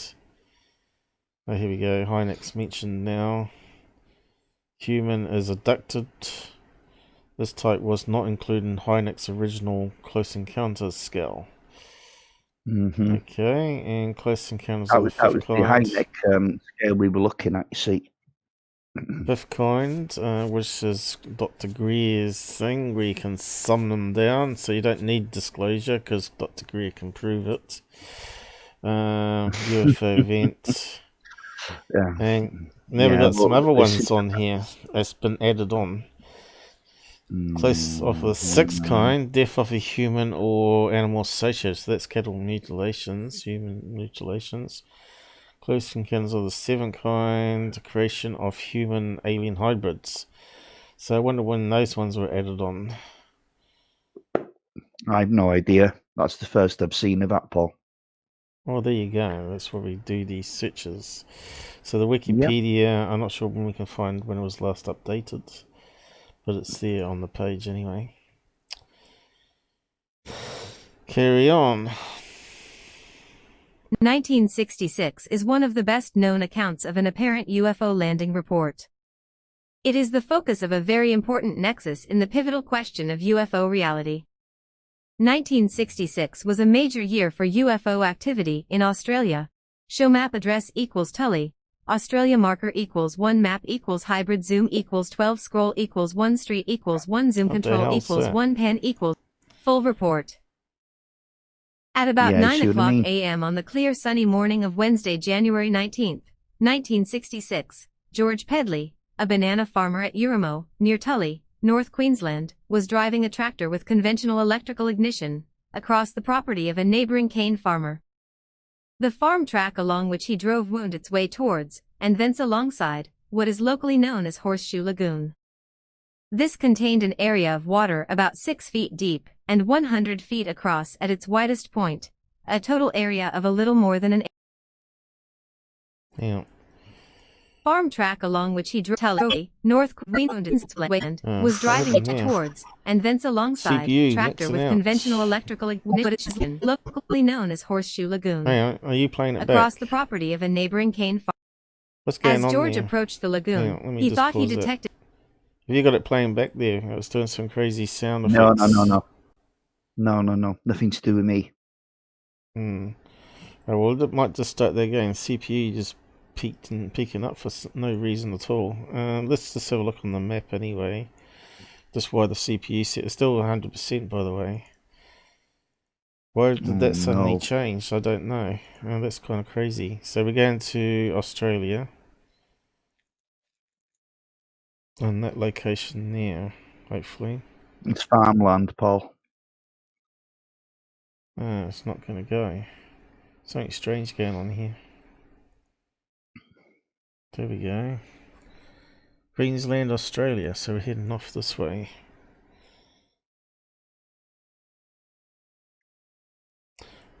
It's near some water, but looks like it. Was it? Yeah, near the coast. What's that place there? Is that a lake? Or the sea? Looks like it's near the sea, up the top there, where it's very hot. Yep.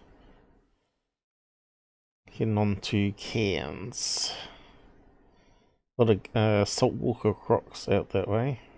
Definitely something going on with the CPU here. It's going a bit crazy. All of a sudden, I reckon Windows doing some downloads or something crazy. Can't seem to behave itself. So yeah, you can see definitely a quilt pattern there, a lot of farms. Yep. And a lot of that was caught on fire recently as well. Well, let's see if we can go back over this thing again. Now it's settled down by the looks of it. Yeah. Do you want to stop? And yeah, there we go. That might work. Yeah, I'll just reselect it. Something crazy went on there. Maybe I shouldn't select all the nest. Go down to there maybe. Okay.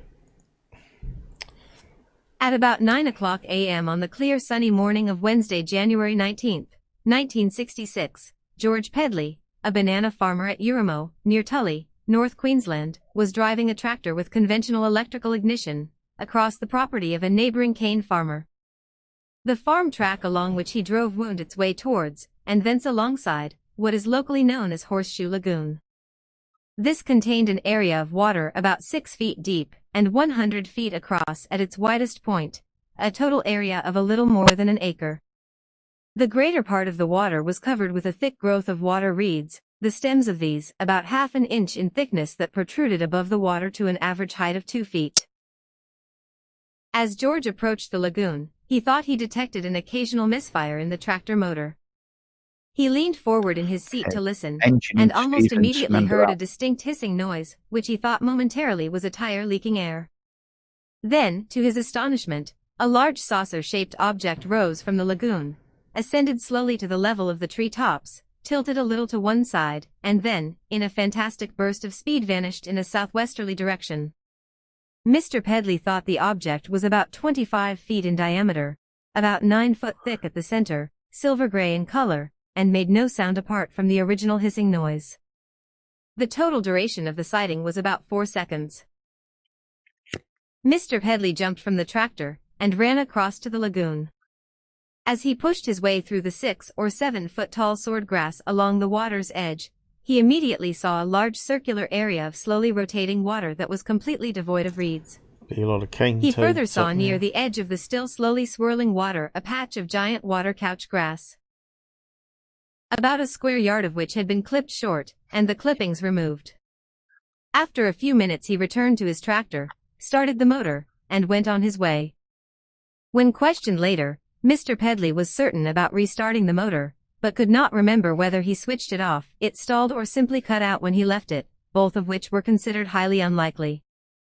Later that morning he came back past the lagoon, and on further inspection saw for the first time the floating mass of reeds that had obviously come to the surface since his absence.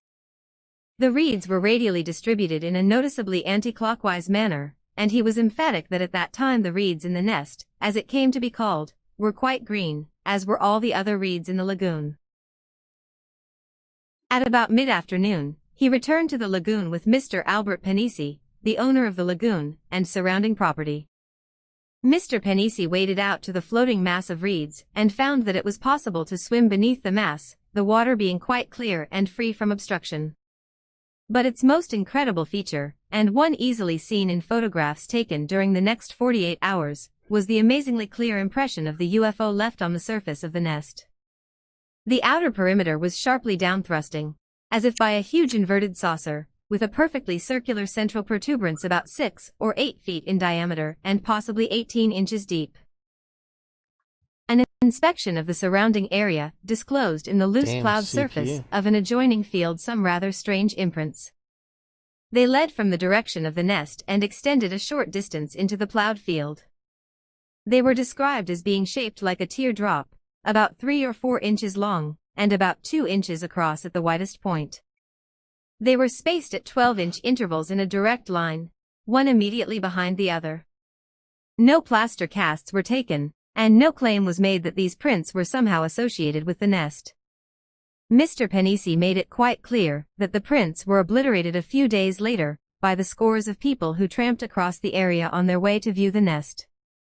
Mr. Pennisi and his family were ridiculed, however, due to what had happened on his farm. He was adamant that if such a thing ever happened again on his property, no one would ever hear about it. Stop it after this. This is the reason why the media were never informed of subsequent happenings. We have got some pictures. Well, it's not a here. nest as such, is it, Paul? It's obviously some residue from the saucer itself, yes.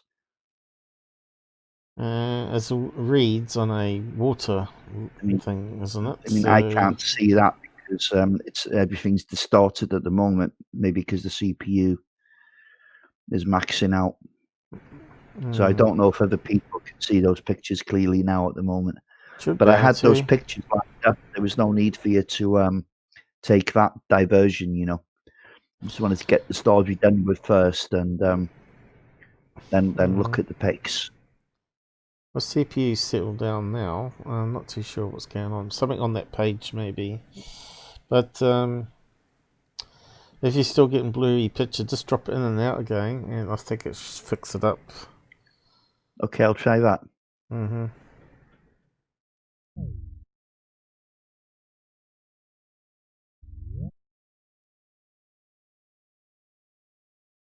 We're back again.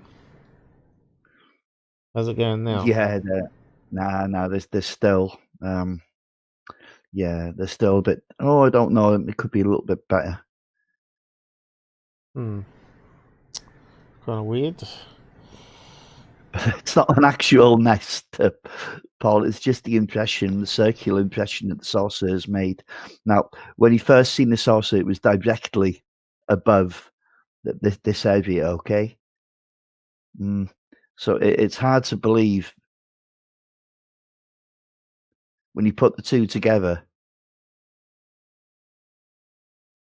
that the saucer or the disc wasn't responsible for what was left. Yeah, I see the comparing crop circles here. Interesting to know if Ted Phillips looked into this case. I don't think it's got anything to do with crop circles. No. I mean, you couldn't fake that unless you can walk on water, of course. What it could have been was a cyclone or some like isolated hurricane type thing. Yeah. They call them mini something rather, don't they? Yeah. And you did get them in that part of the world. But apparently it wasn't the season for them.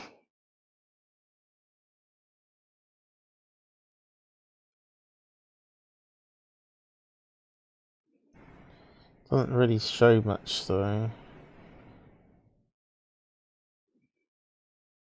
They call them nests here, don't they? UFO sighting. Yeah, you're going off the incident now. That's 2004, Paul. Yeah, just wonder if we got same thing on ponds happening, but Okay. most of them are crop circles, by the looks of it. Yeah, it's nothing like that one. That one's different, isn't it?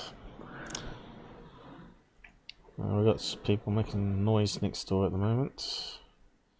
So I think the CPU settled down. Let's see how we go this time. You can't see the writing clearly? Okay, excellent. Yeah. Hey, we've got Gwyn joining us.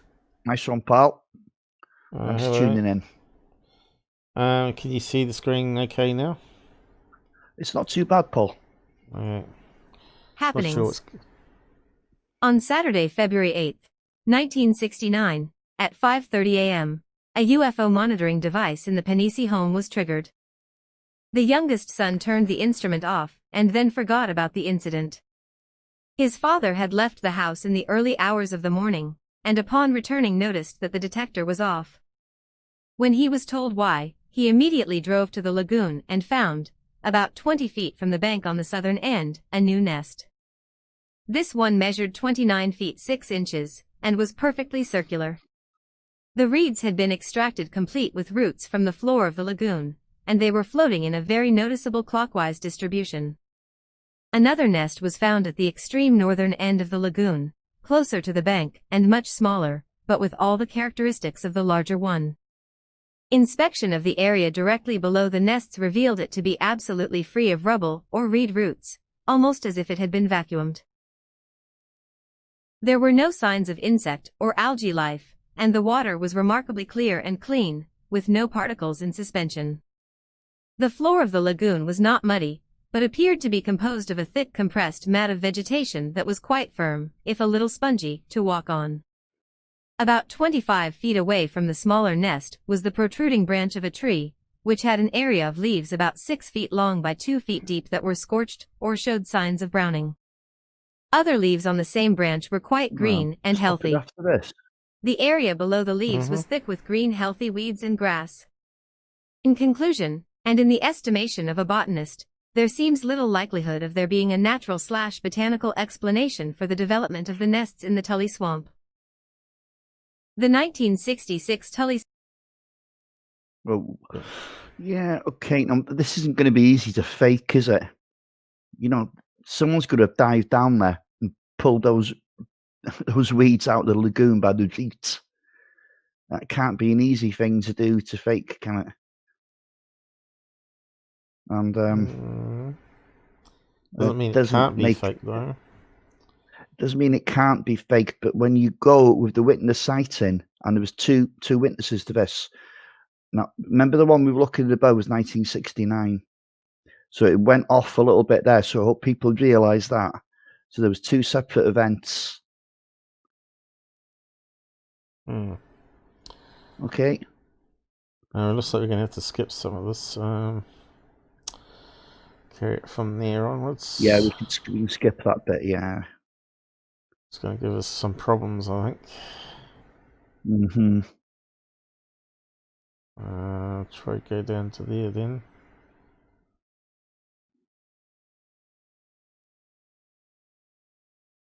The Tully saucer nest has a very special place in UFO lore.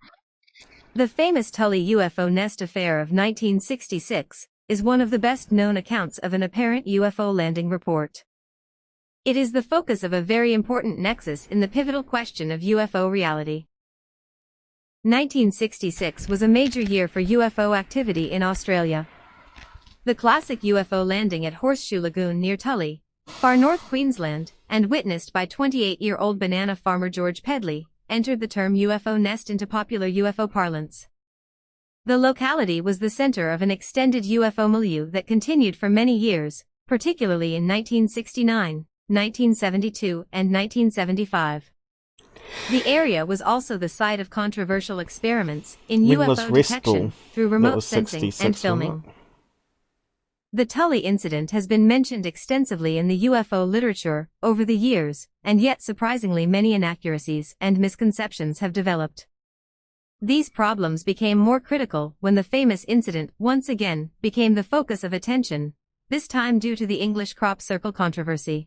The prominent schools of thought on the crop circle formations adopted the 1966 Tully incident as a classic example of their perceived explanations for the circle complexes. Their claims about the relevance of the Tully incident as the progenitor, or a classic example of the currently perceived crop circle phenomenon, were flawed and generally unfounded. Doug and Dave, the notorious circle hoaxers, also cited the Tully incident as the inspiration of their crop circle creation escapades. Instead of being an example of a wind vortex effect, spaceship landing site, the result of occult paranormal forces, plasma vortex evidence, or hoaxed saucer nest, the Pedley nest is a remarkable example of a UFO physical trace case. The choice of UFO is deliberate in that an unidentified phenomenon was apparently involved, and a definitive explanation currently eludes us. The site. Isn't Westall School incident 1966 as well? I believe it was, Paul. Hmm. So they did say it was a year of UFOs. I thought they may be referring to that one. There was actually a global, well, it's like a pandemic of UFOs we call them a flap, don't we? In '66, it was a big year for the UFO. Yeah. The actual site of the 1966 nest was in a locality called Horseshoe Lagoon. The lagoon is approximately 40 feet wide and about 90 feet across in an approximately east to west direction. The locality gains its name from the horseshoe shape of the site. The water in the lagoon at the time of the incident was approximately 6 feet deep, but was largely obscured by dense swamp, sword grass, reed growth. These reeds were about half an inch thick and extended about 2 feet above the lagoon surface. The floor of the lagoon was a clay-based soil. In terms of access and view, Horseshoe Lagoon is open on its eastern side, the base of the U-shape. This shape wraps around an area of trees and scrub. The lagoon is surrounded in all directions for some 6 kilometers by flat lowland country. Some heavily forested areas are located some 2 kilometers to the south, southeast, and to the south. Further isolated patches of trees are found amongst the sugarcane fields that dominate the area. Yep. The lagoon is situated on property owned by Albert Panisi. The Panisi family have lived there since 1947. His residence is approximately 1.6 kilometers to the north. A line of trees about a kilometer north of the lagoon obstructs the view from the house. The encounter. At about 9 a.m., on January 19, 1966, George Pedley was driving a tractor heading south along a narrow track on Albert Panisi's sugarcane farm. The weather that morning was calm, with the sun shining at approximately 30 to 40 degrees east. When he was approximately 25 yards from Horseshoe Lagoon, Pedley heard above the noise of the tractor a loud hissing sound, like air escaping from a tire. The tractor tires seemed okay to me, so I drove on, Pedley said. Suddenly, an object rose out of the swamp. When I glanced at it, it was already 30 feet above the ground, and at about treetop level. It was a large, gray, saucer-shaped object, convex on the top and bottom, and measured some 25 feet across and 9 feet high. While I watched, it rose another 30 feet, spinning very fast, then it made a shallow dive, and took off with tremendous speed. Climbing at an angle of 45 degrees, it disappeared within seconds in a southwesterly direction. He added, I saw no portholes or antennas, and there was no sign of life either in or about the ship. A physical trace. When Pedley drove around the bend of the track to the lagoon, there, at the spot beneath where the object had risen, was a huge, round cleared area in the swamp grass. The water in this circular area was slowly rotating, and appeared to be completely cleared of reeds. With this evidence of what he had observed, Pedley concluded, I have really seen something. He had passed the same spot some 3 hours earlier, as close as 12 feet, and had not seen anything unusual. Within a few minutes he returned to his tractor, which he found he had to restart. He had noted just immediately prior to hearing the hissing sound a sound like a misfire in the tractor motor. He was sure it had not stopped. We've heard that before as with as well. most farmers, it was not his habit to switch off the tractor motor until finished with it. Later in the day, apparently about noon, George returned along the track and stopped for another inspection. The cleared area of the lagoon surface was no longer visible. What was clearly evident was a floating mass of reeds, approximately 30 feet in diameter, that had apparently come to the surface of the lagoon during the time Pedley was absent. The floating mass of reeds and grass was noticeably distributed in a radial pattern, in a clear clockwise manner. Pedley was certain the reeds were quite green in this mass, as they were in all the surrounding reeds in the lagoon.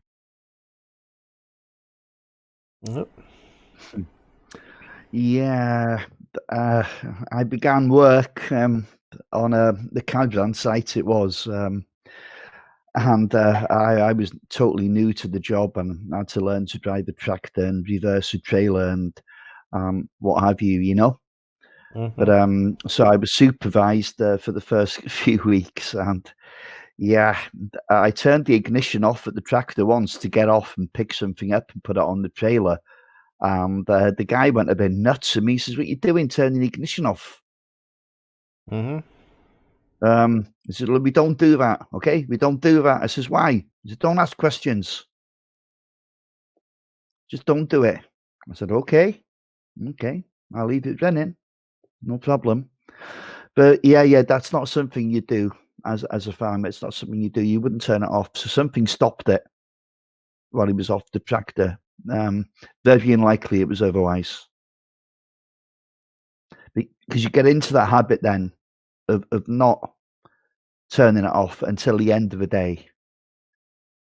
While you're on the job, you leave it running all the time, which is kind of the opposite you do if you were driving a car and you were stopping to pick something up from a supermarket or a drive-by store or what have you.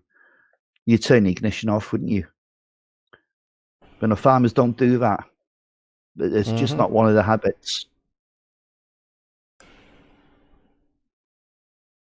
Yep. Just talking to Dan on the side there. He's got a story. Yeah, sure. Yeah, you can leave a link for him, can't you, Paul? Susan normally does that. I haven't got it handy, but it looks like someone's beeped on Discord, so maybe he's there already.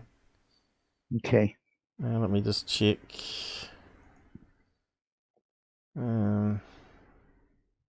Yeah, I just need to shoot off for a second, Paul. Be back shortly. Someone's joined the Discord group.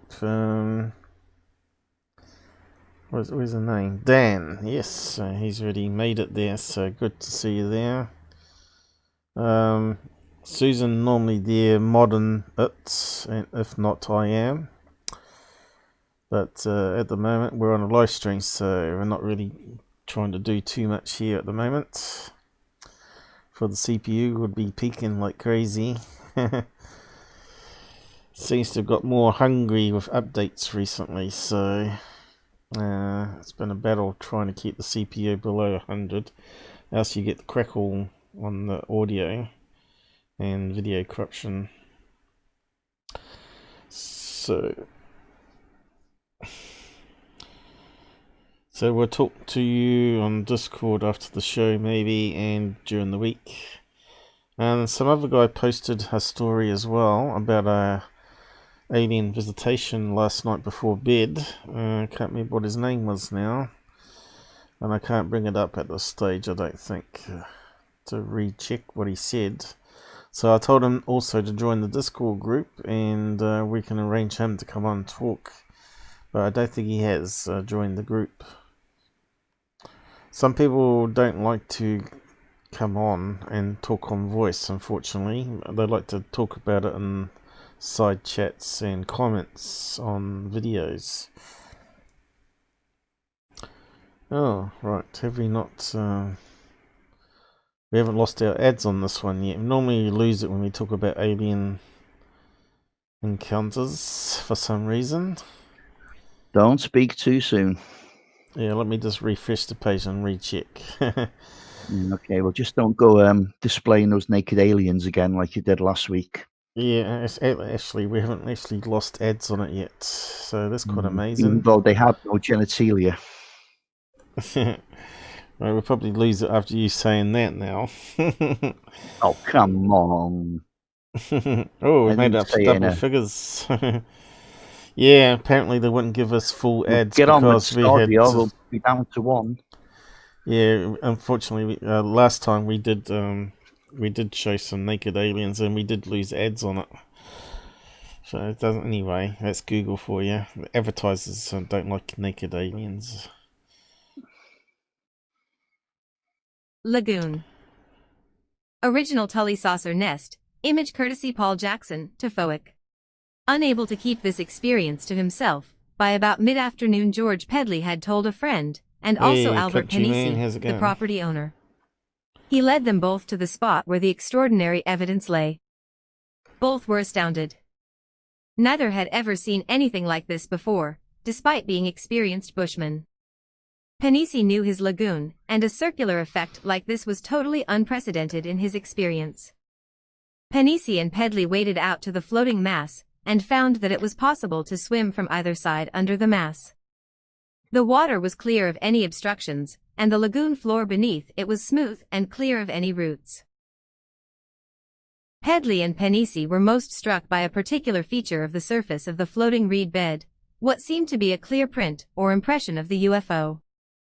The outer perimeter of the floating mass was thrust down markedly, as if indented by a massive inverted saucer shape, with a circular center about 6 to 8 feet in diameter. Panisi rushed to his house and returned with a camera to take a series of photos. By then the upper surfaces of the reeds on top of the nest had turned brown. The underside of the reeds remained green. This browning had occurred by late afternoon, some 8 hours after the sighting by Pedley. Other trace anomalies. Yeah, stop it About there. 6 feet to the north of the nest, a rectangular patch of the swamp couch. So when these guys have been working, the land for decades, and they turn around and say, "Look, this is totally anomalous. This doesn't happen." You have to take notice.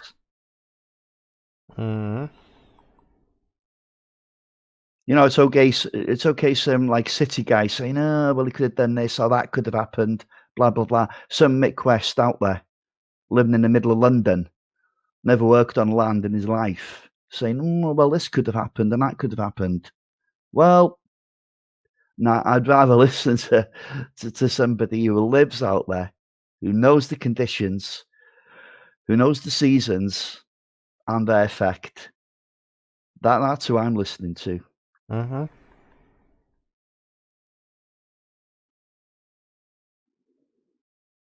On we go. Patch of the swamp couch grass, approximately 5 by 6 feet, had been clipped at water level and pulled out completely. Pedley apparently noticed this initially with his original observation of the circular area.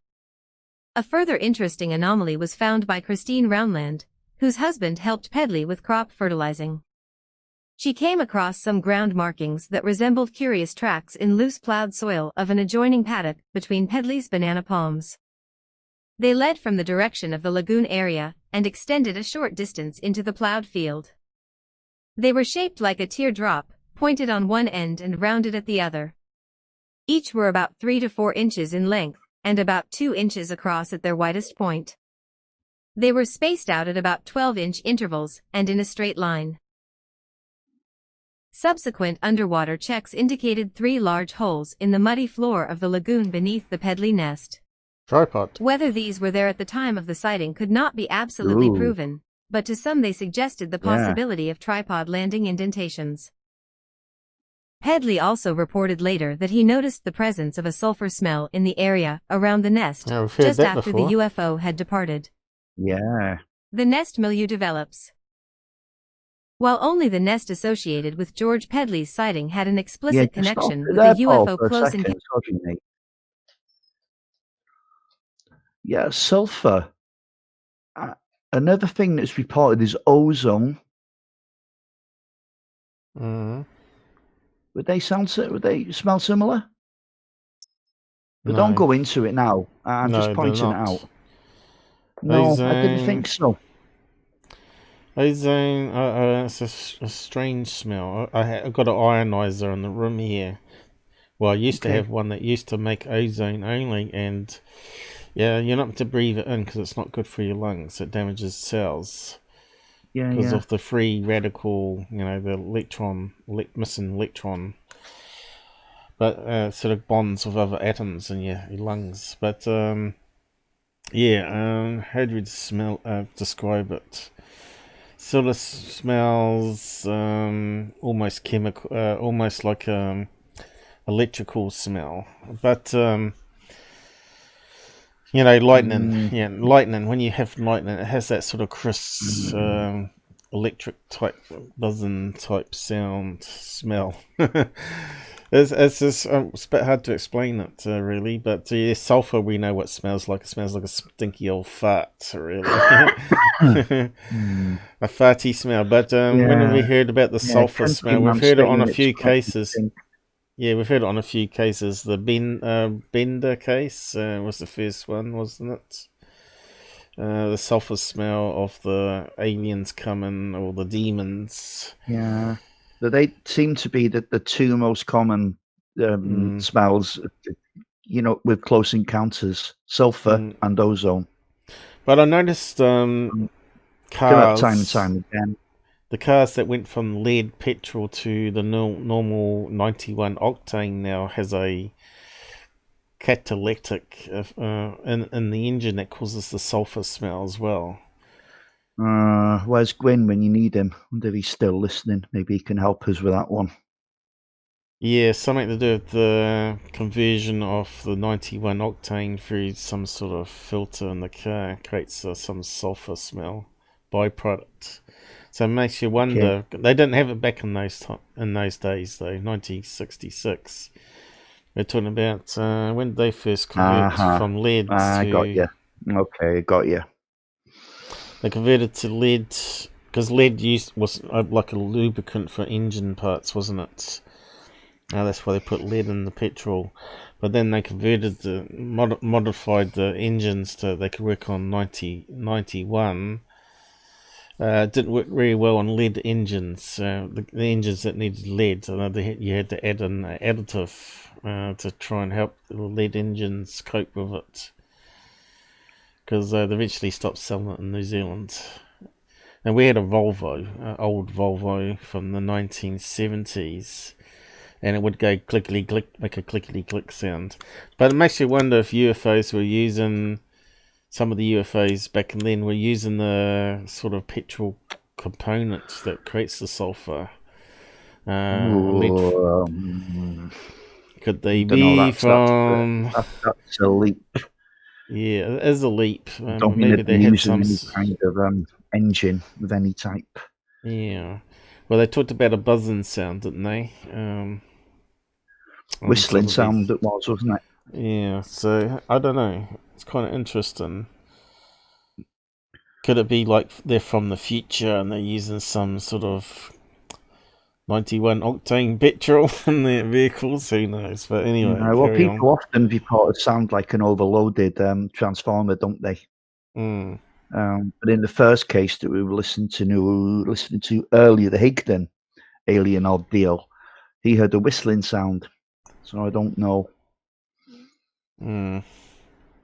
Although I'm dealing with just one species. The whistling sound could be, this a vortex of wind spinning around as well that's creating these possibly nests. Yeah, good thinking, Paul. Encounter: other nests were found in quick succession in Horseshoe Lagoon. While intriguing, none of the subsequent finds were as compelling as the original nest. The area became the focus of ongoing nest phenomena, and indeed Tully became known as the UFO capital of Australia. Tully had long been known as the locality with one of the highest regular rainfalls in Australia.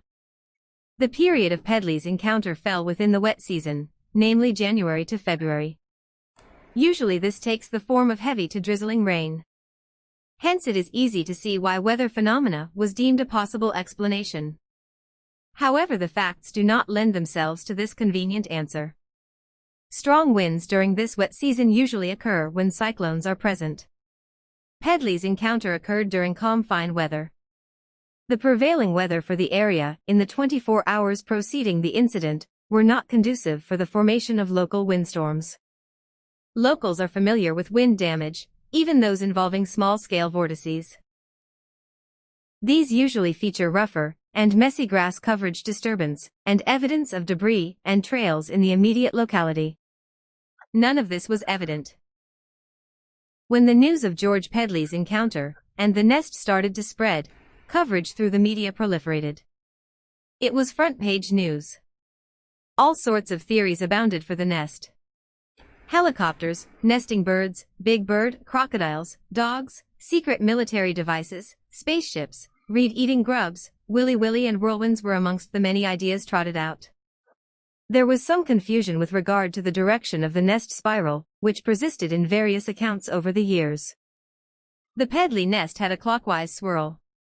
This aspect at least ruled out one explanation. The Brisbane paper, the Courier Mail, of January 25, 1966, stated, RAAF officials discounted the theory that nests have been made by helicopters. The RAAF said that in depressions left by helicopters the grass usually ran in an anti-clockwise direction. The main nest found at Tully ran in a clockwise direction. Yeah, that's the Royal Alf Australian MacDonald, the stock Air routes Force, by the inspector way. for Northern Queensland, Yep. who had lived in the area since 1933, thought the wind vortex theory was unlikely.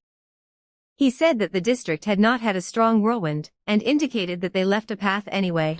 That's interesting George about the Pedley direction, also commented, I've seen wet whirlwinds and dust whirlwinds. If Tornadoes the police go believe this, let them. though. Clockwise, don't I know they? what I saw. It Mhm. wasn't a whirlwind. The Victorian Flying Saucer Research Society, now Viewers, Wow. published an excellent item, The Tully Nests, How Freakish Can Whirlwinds Be?, which concluded that the atmospheric vortex hypothesis was untenable, despite cyclonic rotation in the southern hemisphere being clockwise. Large-scale vortex weather systems, such as cyclones and whirlwinds, largely have their rotation determined by the Coriolis effect, but local factors can negate these tendencies, particularly in smaller vortex systems, such as Willy Willies. Stan Sears of the Queensland Willy Flying Willies. Saucer Research Bureau, We've lost QFSRB, ads now. arranged for samples to be taken by Oh, dear. Albert Panisi, namely reeds, mud and water from the nest area, and also from nearby grass. These were received in Brisbane on January 24 and submitted for examination by the Queensland University Botany and Physics departments. Results for radioactivity were minimal. All samples bar one were negative. The sample taken from the center of the nest showed a small increase in beta activity, much less than from a luminous wristwatch dial. Mr. G. Taylor, the staff physicist, confirmed that this was an insignificant result, and was probably within background readings. Dr. Langdon of the botany department reported that the grass apparently died from submersion in swamp water.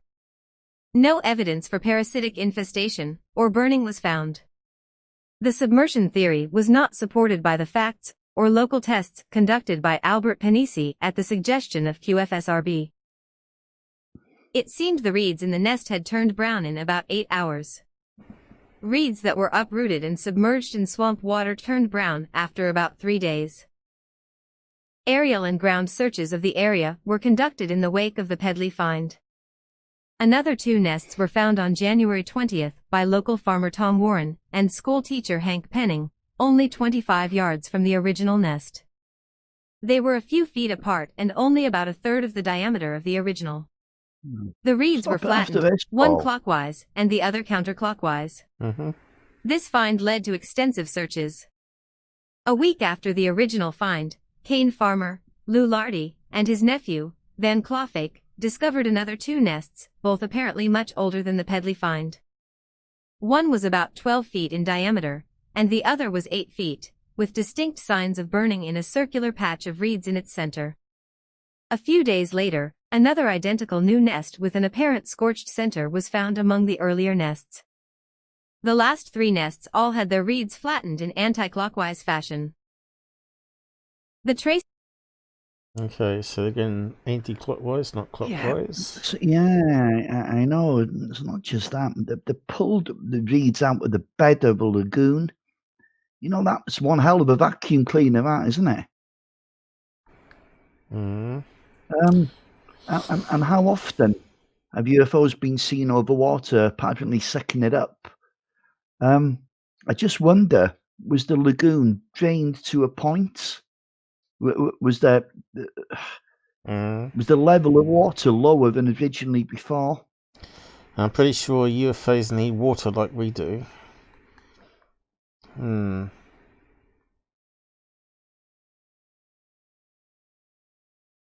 Yeah, That's I don't interesting. know, but you find these little patterns when you've gone over like hundreds and thousands of cases over the years, like I have.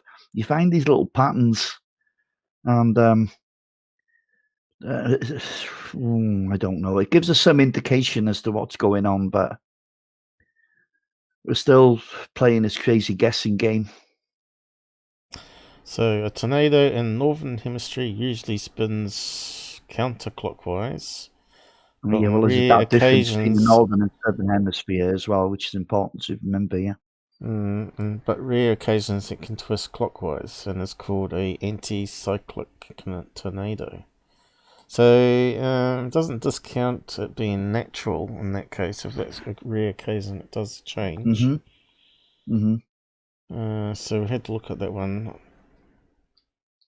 Do tornadoes always twist in the same thing? We just read that wasn't the case. Southeast of the crater, toilets flush. Okay, so yeah, we can't discount that completely then in that case. Mother Nature was quite crazy. Not completely, but you have to put it together with the witness testimony. And when you do that, it seems highly unlikely, because it did say that type of phenomenon was there anyway. But if you get a water spout, it's going to drain the pond. Because you've heard the stories about fish falling from the sky, right?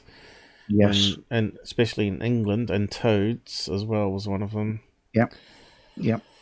So water spout can suck it out from a pond or whatever, transfer it into the atmosphere, and somehow they stay up there for a great distance through the storm system, then come down dead. And in fact, it has been a rare occasion they have been alive as well. So yeah. Yeah, there was one case in France where I think they came down alive. I'm not 100% on that one. Don't quote me, please. Yeah. We'd have to look it up on Google. Probably. Yeah. Not now. We're too deep into this case. Yeah. The traces found after the original nest, although interesting, are less compelling because of the huge interest and presence of many people in the wake of the initial publicity. Although not proven, hoaxing may have been possible in the later finds. None of these nests had an apparent UFO connection. There was extensive UFO activity being reported, but none of it was related to explicit UFO landing events. The fallout. George Pedley, a bachelor, lived with Ashley Butler, 64, a neighboring farmer. He was known to be a quiet, hard worker. None of the locals had anything against him, even those who did not believe in his sighting. He said to journalists, "Had anyone asked me 5 days ago if I believed in flying saucers, I'd have laughed and thought they were nuts. But now I know better." Farmer George Pedley's sighting at Horseshoe Lagoon, and the physical evidence found there caused a media sensation. The Brisbane newspaper, the Sunday Mail, of January 23, 1966 quoted Pedley. "I was driving the tractor through a neighboring property on my way to my farm about 9 a.m. on Wednesday, when I heard a loud hissing noise above the engine noise of the tractor. At first I ignored the sound, but suddenly I saw a spaceship rise at great speed out of Horseshoe Lagoon, about 25 yards in front of me. It was blue-gray, about 25 feet across, and 9 feet high. It spun at a terrific rate as it rose vertically to about 60 feet, then made a shallow dive but it's and adding rose some sharply. additional information Traveling on as at it a goes. fantastic speed, it headed off in a southwesterly direction. I saw no portholes or antennae, and there was no sign of life either in or about the ship. But on my way home to Tully that night I met Albert Panisi, who owns the property where I saw the saucer. He said that about 5:30 a.m. on Wednesday his dog suddenly went mad and bounded off towards the lagoon." USO. The UFO milieu. While George Pedley was himself a skeptic converted by his experience, the January 20th sighting did not occur in a vacuum. One surprising element came out in an article by Sun Herald journalist John Dixon on January 23. Pedley attributed the following to Albert Panisi, the property owner. "He believed me straight away and told me he had been dreaming for a week that a flying saucer would land on his property. He said that about 5:50 a.m. on Wednesday, the morning of the discovery of the original nest, BC, his dog suddenly went mad and bounded off towards the lagoon."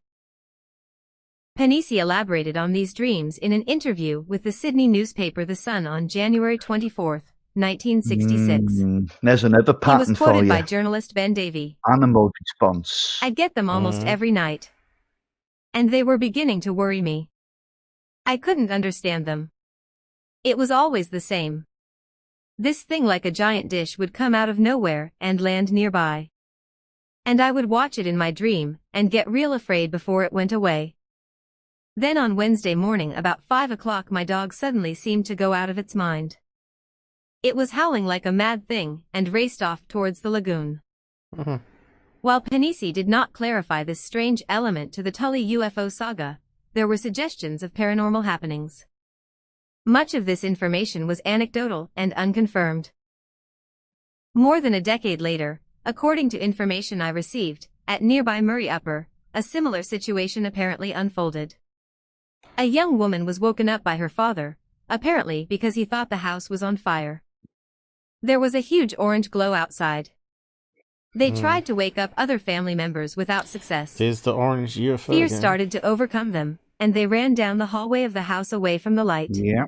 Shelley's Their next was recollection orange. was that they both woke up the next morning extremely puzzled by what seemed to be a bizarre shared dream. Over breakfast they heard radio reports of UFO sightings. They then realized their memories were not dreams. A circular area of flattened sugarcane was found near the house. I subsequently spoke with the young woman. While she only confirmed these events in a vague sort of way, she did have a history that many would consider to be a classic UFO abductee. I even spoke to her father, but he did not confirm the experience, and was not keen to elaborate further. I was not able to confirm the validity of the affair. There were other accounts in the surrounding area that were somewhat suggestive, but ultimately unconfirmable. For example, Ted Phillips' physical traces associated with UFO sightings catalog, Stop it after this, UFOs, Paul. 1975, describes the following intriguing event. At about 10 p.m. on Yeah, Ted Phillips, he worked with Hynek for many, many years. He quite recently passed away, excuse me, and he was famous for looking at trace evidence encounters. Right. Yeah, and he recently passed away, but I'm just glad to hear, I seen on a group the other day that somebody is actually taking over his work, and they've still got the apparatus in place to go out and investigate, and they still have some finances. So that's a fantastic bit of news, even though it's really sad that Ted passed away. He was very close to Alan Hynek. Hynek actually asked him to go out and get your qualifications on what would have been like chemistry. He was taking soil samples and stuff like that, you know, and he went to all that trouble, and he didn't just, well, obviously he's an American and he went out to this case. You know, this guy was flying all over the world, and that's dedication for you. I'd rather listen to a guy like that than some talking head, well, like me, you know, just sits in his house and doesn't really do anything. Yeah. And especially the superstar type, the ones that are making money off it. Because I tell you now, Ted Phillips was running on fumes for what he done. He wasn't getting no money. He was going into his own account. He was using his day job. Yeah. You know, well, flying to Australia wouldn't be cheap. Of course it wouldn't be cheap. And the States is a big place, and he was all over there, you know? Yeah. Yeah. So he worked for CUFOS, well, Centre for UFO Studies, which after Hynek's death became the Alan Hynek Centre for UFO Studies. And Ted Phillips was a big part of that. But that was his speciality, trace evidence. Yep,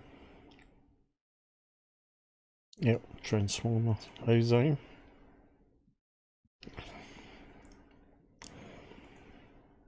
(10 p.m. on November 5th, 1971, in the South Johnstone area. 2 locomotive men of the South Johnstone Cooperative Sugar Milling Association, Limited, were in the number 2 branch area when the traffic control officer tried to contact them by radio. Jumbled and incoherent voices were heard. Believing an accident had occurred, a rescue party was sent out.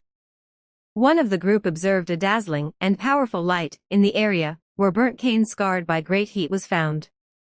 When they reached the driver and firemen, they found them stupefied, with one man repeatedly pointing to the sky. Both were taken to a hospital. The source is cited as the Evening Advocate.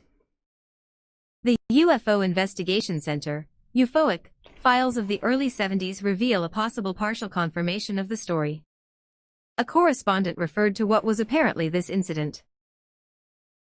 It was either during the inward or the outward trip of a loco that the driver and his mate saw a strange light in one of the fields. On investigation of the light, the men are reported to have seen some kind of strange object in the field. The upshot was that they were placed in hospital under sedation for about 2 weeks, due probably to hysteria. One of the most prolific sources of UFO stories from the Tully area was local witness Claire Noble. She reported on extensive activity that preceded the famous Pedley sighting of January 1966. According to Mrs. Noble, there had been Aboriginal stories spanning many years from Tully Gorge, Murray River, and mountain areas around Tully. Apparently, Aboriginal folklore suggested similar occurrences from earlier times, although I have not come across explicit evidence of this. No. One of the earlier reports came from near Urimo, the closest village to Horseshoe Lagoon. In September 1959, a Max Menzel was driving a tractor when he spotted a brilliant, large, conical craft, approximately 30 feet long, which seemed to be hovering over the top of sugar cane, just 100 feet away. A nearby house was illuminated in a vivid red and orange light. There was a proliferation of sightings through 1965, including an apparent nighttime landing on the slopes of Mount McKay on November 29. Activity surged for months in the wake of Pedley's experience. The Tully district seemed to be haunted by UFOs. Nest activity reoccurred during early 1968, culminating in a strange affair involving a remote UFO detector and linked camera at Horseshoe Lagoon being triggered and running off footage. The undeveloped footage was posted off to Kodak. The package was returned with a note from Kodak saying the container contained no film on arrival in Melbourne, despite the original postage being indicative of a film being present. Investigators even used a local member of parliament to try to get to the bottom of the missing film mystery, but all to no avail. Nest activity also occurred at Horseshoe Lagoon during subsequent years, including 1969, 1972, 1975, 1981, and 1987. By 1990, Albert Panisi was indicating there had been 22 nests at his lagoon since 1966. However, none were as compelling with regard to an explicit UFO connection as George Pedley's find in 1966. While hoaxing and misinterpretation was suggested in some of the later finds, such allegations were not applicable to the original nest. Pedley speaks. I have spoken to George Pedley on a number of occasions. Initially, I found him to be reluctant to resurrect his experience. However, he was interested to assist a serious attempt to clarify what had happened. For example, I spoke with George Pedley on June 3, 1981. BC, from what I have read, you saw what you called a spaceship. You didn't really describe it in much detail. GP, oh, I would never have said I saw a spaceship. BC, that's what the papers were quoting you as saying. G.P, well, that's wrong for a start. I saw an object, something going up, and that's it. Just what it was, I don't know. BC, what did you really see?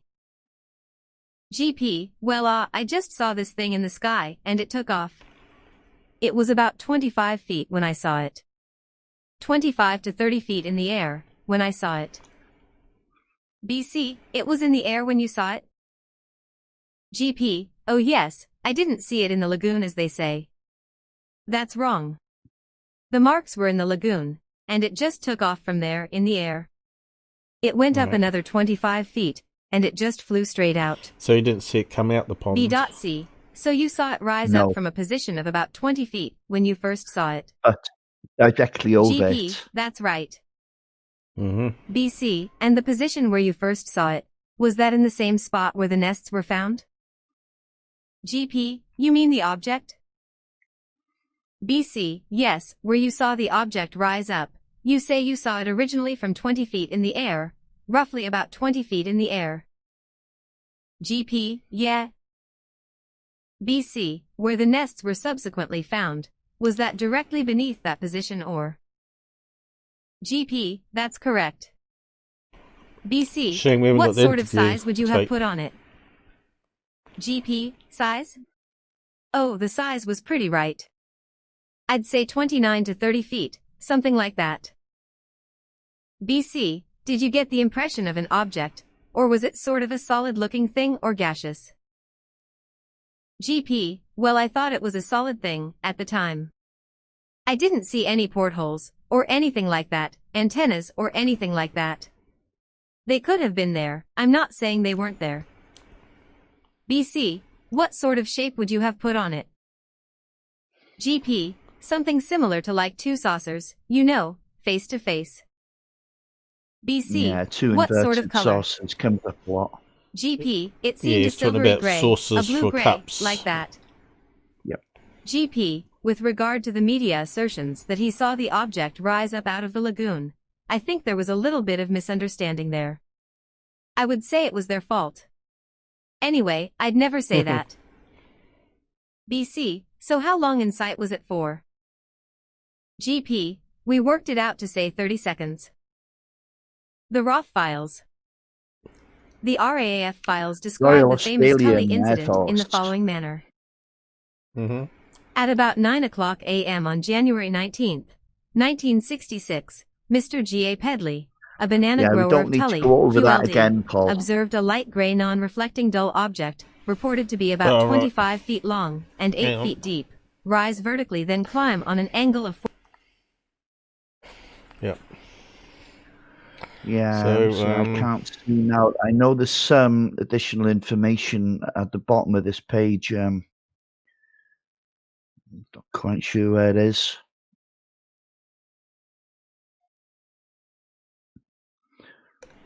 But I think we've pretty much got the okay, this is the interview.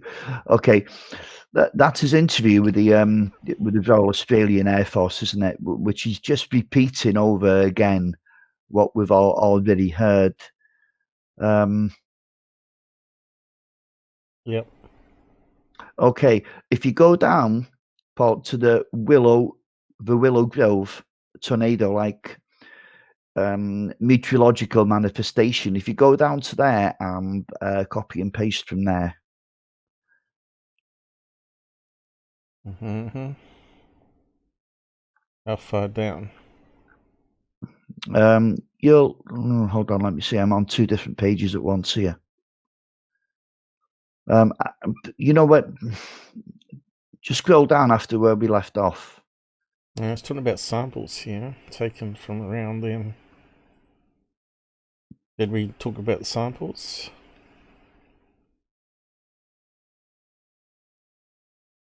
There was nothing unnatural in the samples, they reckon.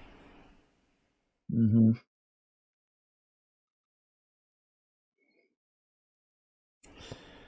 Turbulence, which normally accompany line squalls and thunderstorms.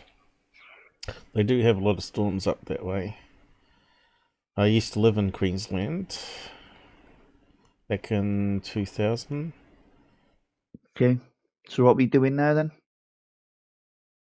What was You in I college doing? there?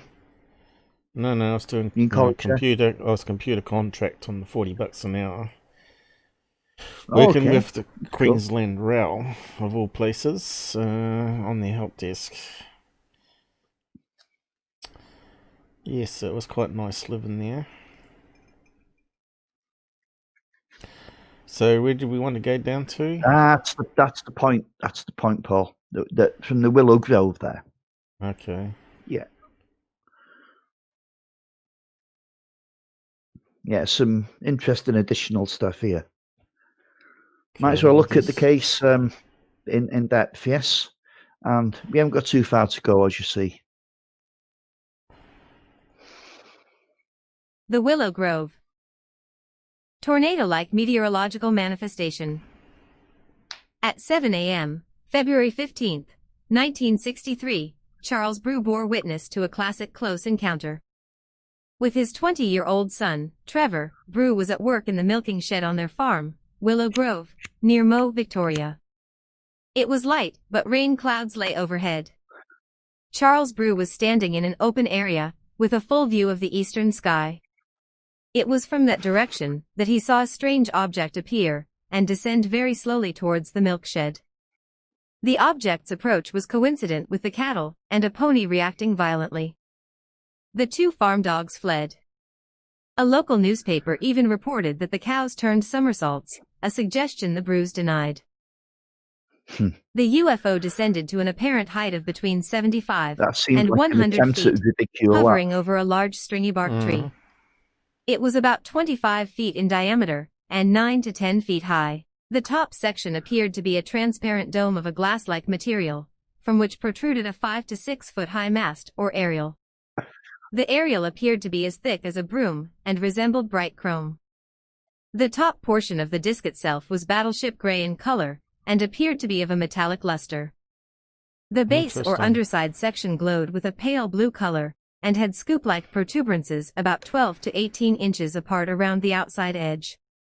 This section rotated slowly at about 1 revolution per second. That's a lot of description. This spinning motion apparently caused the protuberances to generate a swishing noise, somewhat like a turbine noise, that was clearly audible not only to Brew but also to his son Trevor, we lost 2 who was subs located today. inside the That's shed really near the strange. operating diesel-powered milking machine units.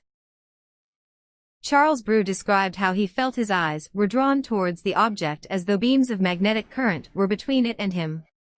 He also experienced a peculiar headache which came on with the approach of the object. Even though Brew normally did not suffer migraine, the use of tablets did not subdue the headache.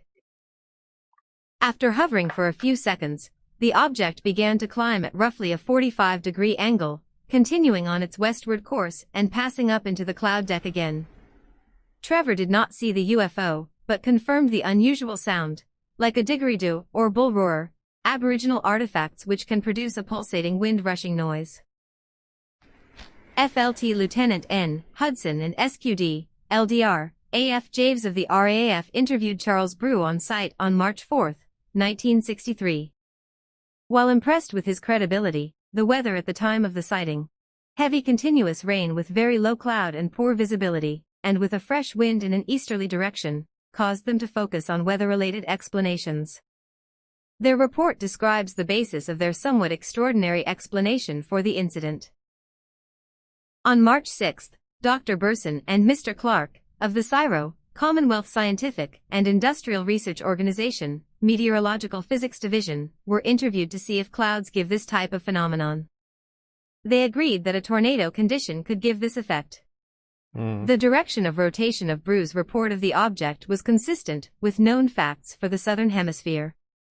The bluish coloring has been reported previously, and is probably due to electric discharge, and there would be a smell of ozone. The only difference in Brew's report was that the object moved from east to west, because all previous reports to the CSIRO-MET section of this nature have been from west to east. Mr. Brew stated that the wind was fresh from an easterly direction. However, a meteorological report states that wind was westerly at 8 knots.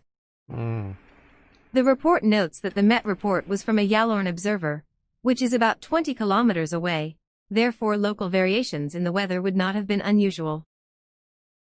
Despite this lack of rigor in determining how relevant their hypothesis was, the RAF officer's report concluded, there is little doubt that Brew did witness something, and it is most likely that it was a natural phenomenon. The phenomenon was probably a tornado. Doesn't explain the object though, does it? There was no reported damage along its path, therefore one could assume that it was weak in nature. The Department of Air responded to a civilian UFO group inquiry about the incident with the following statement. Our investigation and inquiries reveal that there are scientific records of certain tornado-like meteorological manifestations which have a similar appearance in many ways to whatever was seen by Mr. Brew. The information available is such, however, that while we accept this as a possibility, we are unable to come to any firm conclusion as to the nature of the object or manifestation reported. The official sighting summaries removed any such doubt. By then the possible cause was listed as a tornado-like meteorological manifestation. In correspondence with the Victorian Flying Saucer Research Society, the CSIRO's Dr. Burson indicated, we are unable to come to any firm conclusion as to the nature of the object or manifestation reported. It seems clear that the RAF were largely parroting the CSIRO's conclusions and taking things a little further without any realistic justification. Their musings preempted Terence Meaden's vortex hypothesis by some 2 decades. Dr. Burson and an associate visited Charles Brew at the Willow Grove property. According to Brew, Dr. Burson was interested in the headache that he had, and indicated that Burson had said that it tied in with their theory of a possible electromagnetic nature of the incident. The CSIRO's field investigation had in fact preceded the RAF by about a week. There was evidently extensive interest from the military and government scientists. Brew indicated that the RAF officers told him that the object he saw was similar to those seen overseas, and that it was the best sighting they had looked at. What the Department of Air referred to as a tornado-like meteorological manifestation elicited the following emotive description from Charles Brew. It mirrors the striking nature of his encounter with the unknown. He said, "I wished it would come again. It was beautiful. I could feel the life pulsating from it." A local bard penned Almost a like witty it was ballad, organic. placing the sighting as happening at night, not in the morning, but let's indulge him. I have another The local idea. I'll talk newspaper, about it in a the minute. Mo Advocate, described it Okay. thus.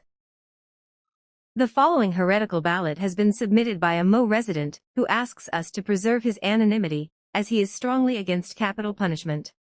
From Mars to Mo, M.O. At Willow Grove, northwest of Mo, one starry summer's night, a flying saucer paired on high, and gave the cows a fright.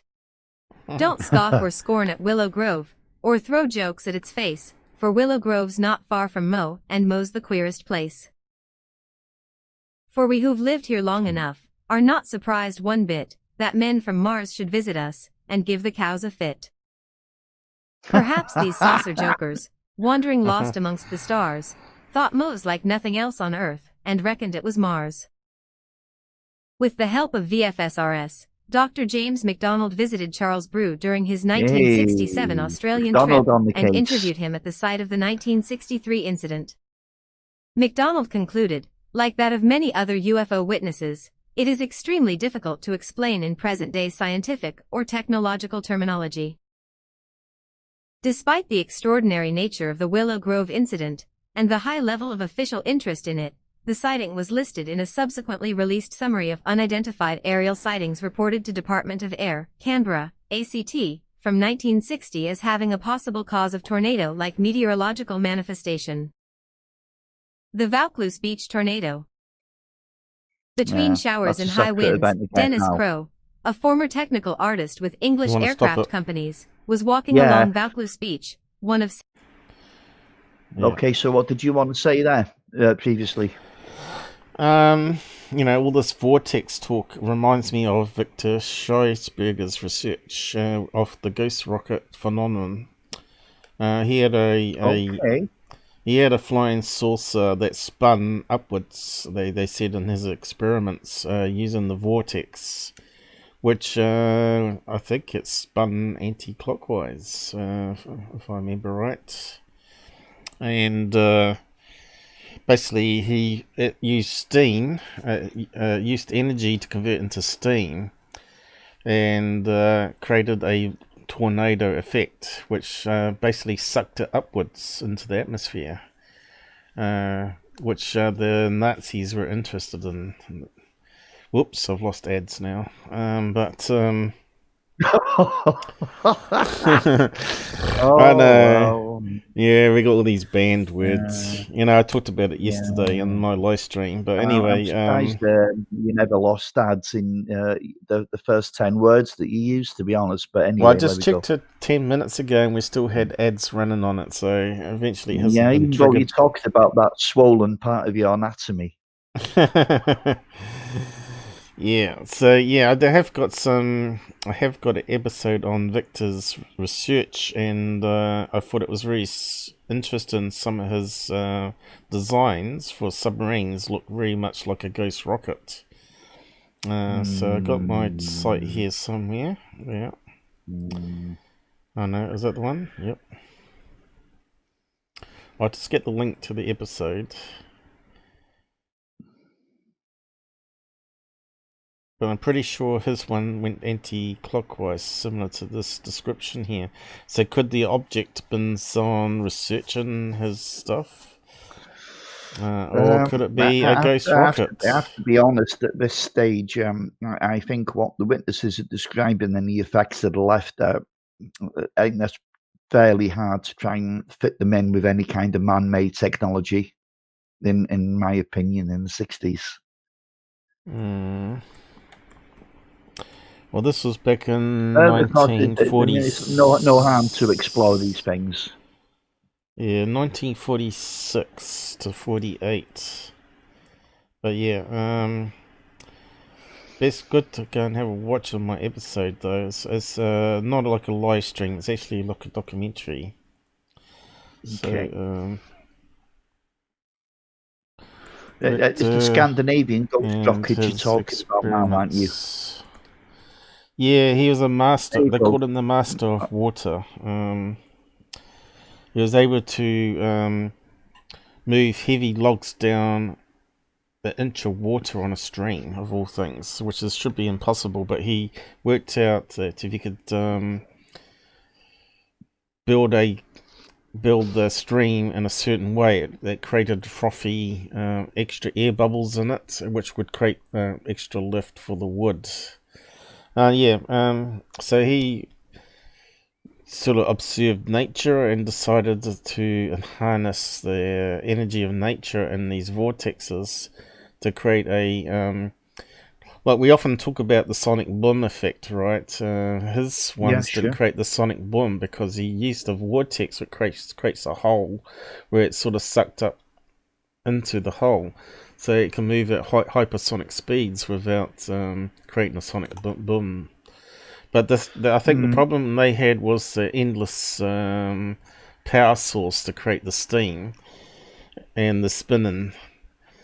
And I think that's what they're researching, trying to create a powerful enough source, which probably they were looking at probably some nuclear fusion energy source there. So maybe the Germans also had that sort of information. Remember that the Allies were talking about the Germans were close to enriching uranium enough to create the first atomic bomb, and they stole the material and shipped it off to America for their first atomic bomb.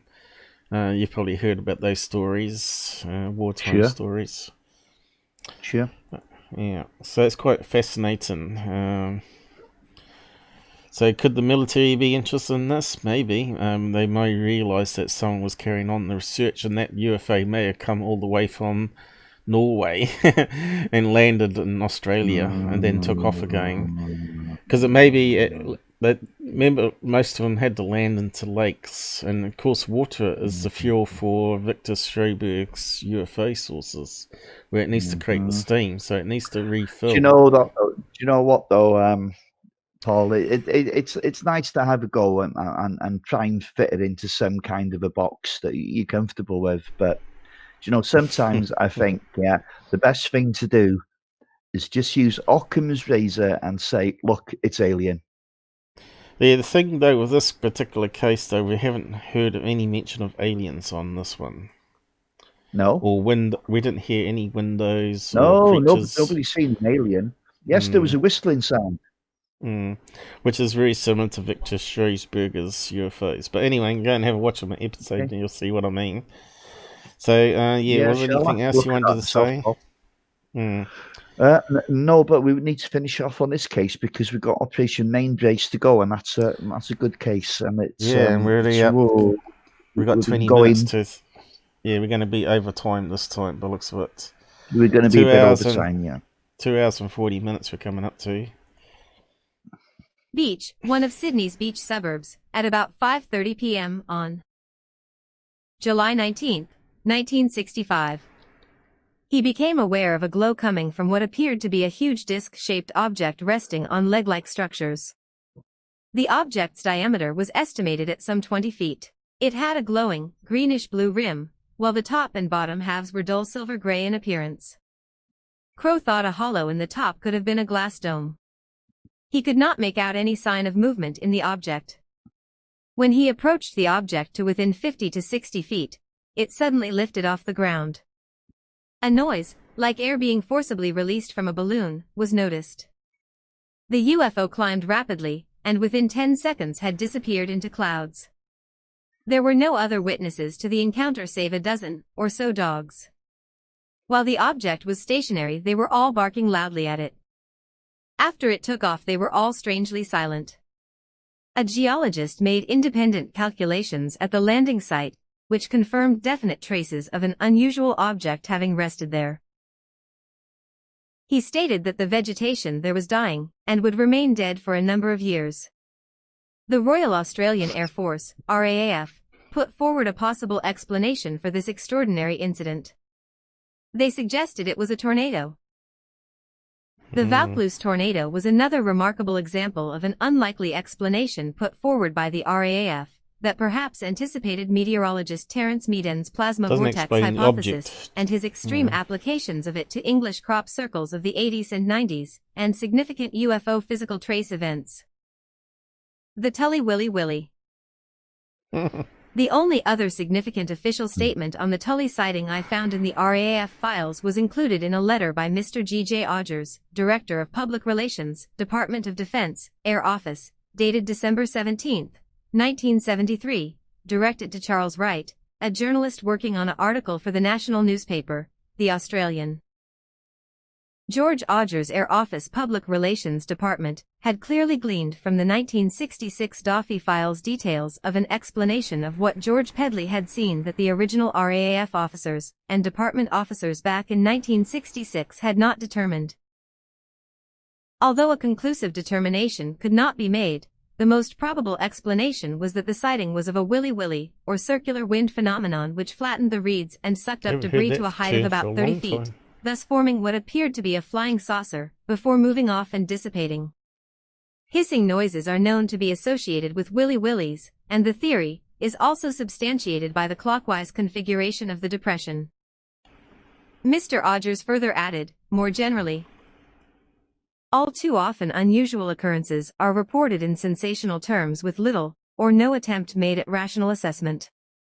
The general subject is newsworthy and lends itself to sensationalism and guesswork, but in most cases logical explanations follow from careful investigation. You will appreciate that there is nothing to be gained from reopening old cases. A sentiment I would not agree with, BC. Circular perspectives. The crop circle controversy is a very recent phenomenon on the unusual ground effect stage, with specific and limited physical and social dimensions. My Physical Traces review in UFOs 1947 to 1987 highlighted the rich tradition of UFO-related ground traces. The English crop circle controversy is a belated aberration, which was done more damage than good for the credibility of the physical dimensions of the UFO phenomenon. The crop circle controversy has also been embraced by the New Age community, some of whom view the striking complex patterns as vindication of obscurely expressed signs that Mother Earth is in trouble, and this is her way of alerting us to wake up and do the right thing. Noble thoughts, but in this context more a tribute to woolly thinking and gullible belief in very dubious crop circles. I took an early interest in the English crop circle saga, as it unfolded in the early 1980s, alert for any potential implications for the UFO mystery. However, it quickly became evident that the English crop circle milieu was a startling example of a modern myth in the making. In the majority of cases, no clear correlation exists with apparent physical unidentified flying objects, whereas in the better documented UFO landing events substantial correlations exist. The Tully incident is a clear example. The 1980 Rosedale, Australia, landing, the 1974 Landenberg, Canada, encounter, and the 1981 Trans-en-Provence, France, event are further strong examples of impressive UFO physical trace cases. It was indeed puzzling that where a very dubious connection exists between the UK crop circles and UFOs, that a theoretical mechanism emerged that sought to explain both, namely the Meaden plasma vortex hypothesis. However, the mechanism was on very shaky ground in its patently flawed attempts to explain the more provocative UFO landing cases. After this, Paul. I initially gave a guarded endorsement of the possible utility. Yep. Yeah. Listen, I don't think this Tully saucer nest that occurred in 1966 has anything to do with the modern crop circle phenomenon, which really began No. in England and But you got to especially remember, Wiltshire. remember the early crop circles were basic crop circles, but I'm not sure which direction they went in. Yes, and then it became more elaborate and more Yeah. geometric as And we then moved hoaxes on. admitted to them. Then he got to Australia, and they got to, the infamous hoaxers Doug and Dave. I can't remember their second names now. I don't particularly want to remember their names either, because they've done a great deal of damage. They've done a lot of damage to the UFO subject, because at the time when these circles first started appearing in the UK, they were almost daily news, Oh, it was an intelligence, it was UFOs, and then all of a sudden it was discovered that it was all a fake. So, people just turned around then and said, well, the whole UFO thing's a fake as well. Well, that wasn't the case. Like I'm saying, I don't think this case now in 1966 had anything to do with like the modern era of crop circles. And I know you can say that crop circles can go back to medieval times and even ancient times and beyond. Maybe so. I don't know. But they seem to be very isolated cases, going back hundreds, then thousands of years. As for the modern day, even the crop circles now, they've kind of slowed down a bit. The novelty's worn off, and people realise they're not fooling people anymore. So they're no longer making them. But there's a picture of like an early one, going back centuries. So they used to be just like circles that seem to appear in fields like near the Stonehenge, and they reckon that's why Stonehenges were built on where the crop circles would appear, which kind of makes sense. Where they got these things from, the circles outside here. Yeah. Well, there was an awful lot of stuff going on. There was quite a few experts fooled as well, that they were saying. Yeah, well, that could that's be, the fake it could be monster." natural. It could be magnetic in the rocks underneath, and also creates electric field, right, which affects the crops grown. So there are Yeah, some in the case science. of the more genuine ones, Yeah. but I tell you, another little hoax that was going on, which wasn't all done with boards and people trampling into fields. Some of the so-called experts were saying that some of the stalks of the grass had been flattened. In the cases, the genuine ones showed microwave damage. Okay. Well, Yeah. the thing is, these so-called experts that said that didn't realise that the samples they were being sent had actually been stuck in a microwave before they were sent to them. That's your household microwave. And that's how easily they were fooled. Honestly, that happened. So that looks like it's going anti-clockwise, that one. Early crop circles. Mm-hmm. So they're talking about Indo, Mexico, and Netherlands.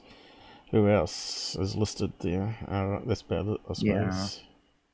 Well, with modern day crop circles, I am taking them with a ton of salt, to be honest. The early ones made There's not to be sense. Like anything to they them. had like rituals, and females and witches would go out in crop circles and walk around in circles, which would create the crop circles. If you go back to this one here, with the oldest printout that's around, talking about what they call it, crop circle devils that make them overnight. Yeah. I'm not sure if we can find a better page on that. But that makes sense, that they'd go out there and walk around in a circle that would trample down the crops, and they would wonder who did it overnight. They'd blame it on the devils or demons. But yeah, the early crop circles were basic, and of course you couldn't discount humans making them. No. What they call them? Circle devils or something? Yeah, you're on the right lines there. I can't remember myself. It had a certain name to it. What they used to call them. 1678. Here we go. All crop circles. What was the location? I clicked on it. Hertfordshire. Do you know where that is? Hold Oh, on, right. Paul. The Moen Devil. Here we go. Moen Devil. Yeah, we should have known that one. That one looks like a clearer print of it too. Here we go. Someone's redrawn it, bollocks of it. So yeah, I don't think those ones had anything to do with UFOs though. No. I think they're just like occults back then. Yeah. But yeah, but those other basic ones were the circles occurring in strange places. Yeah, and you can see in some of these depictions here that they're again very complex, aren't they? Yeah, microchips and all that sort of stuff. Very geometric type design. Yeah. You'd think that was impossible to be man-made, but they are. Yeah. Pranksters. And of course, they say, oh, how come it happened also in Australia the same day or same night? Well, a lot of those, they had early telephone communication, right, where they could phone up each other and organise groups worldwide to go out and do it worldwide. Yeah, it's just so many they get every year, right? And then you had the conspiracy people that were saying the MI5 were paying people to actually come out clean and say they were actually, but I haven't heard that before. I know. No, I've heard that. Yeah, there's all kinds of stuff going on, but but Doug and Dave made a fortune. You know, their first couple of books they were bestsellers. They made come on, would an alien do a smiley face like that? Yeah, come on. Yeah, I know. Or one like this. Linda Moulton Howe took to that one there. Yeah, trouble is Linda Moulton Howe just seems to believe a bit too much, doesn't she? And Jamie, I don't want to be Haimi Mason also took to that one. Okay. It had binary code in the circle. It made a message, wasn't it? Honestly. Oh look, it's got a Q code one here. Come on, aliens don't know about Q codes, QR codes. Daily Mail, yeah. Yeah. Yeah. Mystery crop circle square. This place, you know. Yeah. Okay. Because I don't attach any legitimacy of the possible to utility of the early versions of the hypothesis. In the Buford booklet Controversy of the Circles, 1989, it appears to be a possible explanation for many of the circle formations that fit the topographic restrictions of the theory. Providing researchers understand the limitations of the vortex theory, then I see it as a reasonable hypothesis. It seems that advocates of the theory have gone way beyond its limitations, and by so doing have critically damaged the credibility of a hypothesis, which may still have a place in explaining some cases. In the UFO Conspiracy, 1987, Jenny Randles suggested that the Tully nest affair may be explained by meteorologist Terence Meaden's developing vortex theory. In Controversy of the Circles, 1989, I was quoted as indicating, I have spent some considerable time assessing the evidence of the 1966 Tully UFO landing nest. I have to state that the vortex model does not apply here for many reasons. The RAAF suggested this as an explanation at the time. It did not fit the facts then, nor does it fit the vortex model as it is currently understood. The theory was to evolve into the plasma vortex hypothesis, but my reasons, which were omitted from the Buford report, are equally valid, namely 1. The topography does not fit the theory. The Horseshoe Lagoon is part of an extensive flat coastal area. The nearest hill/mountain/high ground is literally miles away. 2. There was no prevailing wind conditions. In fact, the weather had been fine and sunny. 3. The witness saw a UFO described as two saucers end on end, in broad daylight at close proximity for some 10 to 15 seconds. To argue that he saw a vortex is to categorically reject his evidence and the physical evidence at the site. The reeds did not disappear from the site. They were floating on the surface. There was no evidence that a sufficient quantity of reeds were lifted up to create the impression of the UFO Pedley saw. He saw it directly above the nest. It then rose up and then moved off at speed, rotating as it went. I think it is extremely difficult to reconcile this to an observation of a vortex. Exactly. While the evolved plasma vortex theory moved closer, it was still untenable. In crop circles, A Mystery Solved, 1990, Jenny Randles made an untenable attempt at suggesting the striking 1980 Rosedale, Australia UFO landing was an example of the meet-in vortex theory in action. The duration alone makes this an unrealistic explanation. Also, where Jenny Randles interpreted in the Rosedale witness's description of a tube, a vortex funnel, in reality he was describing an expanding annulus like a black inner tire tube, situated on the base of the object, something significantly different to a vortex. Suggestions that the Tully nest and UFO were similar to a vortex incident at Marple in 1988 are strained at best. While the flying hay vortex disk at Marple is intriguing, it should be pointed out that the hay body was clearly recognized as such by witnesses. Light hay had clearly been lifted up by midday summer vortex thermals, and was drifting. In the Tully incident we are dealing with water-laden reeds, a fast-moving object, and an apparent lack of absent reeds from the lagoon. In other words, the ROF's suggestion of a willy-willy vortex of reeds from the lagoon cannot be sustained. The 1966 Tully UFO physical trace case still stands American Samoa, a classic example of the impressive physical dimensions of the UFO phenomenon. We should continue with our efforts focused on the physical reality of UFOs, and use this as a basis of understanding the phenomenon rather than anchoring much of our speculations on less credible dimensions of the phenomenon. Selected references. The OZ. Yeah, you can stop that now. That's the end of that. Yeah. So I'm going to let you go first now on the Farmer's Factometer Index. Okay. How many sheep are going?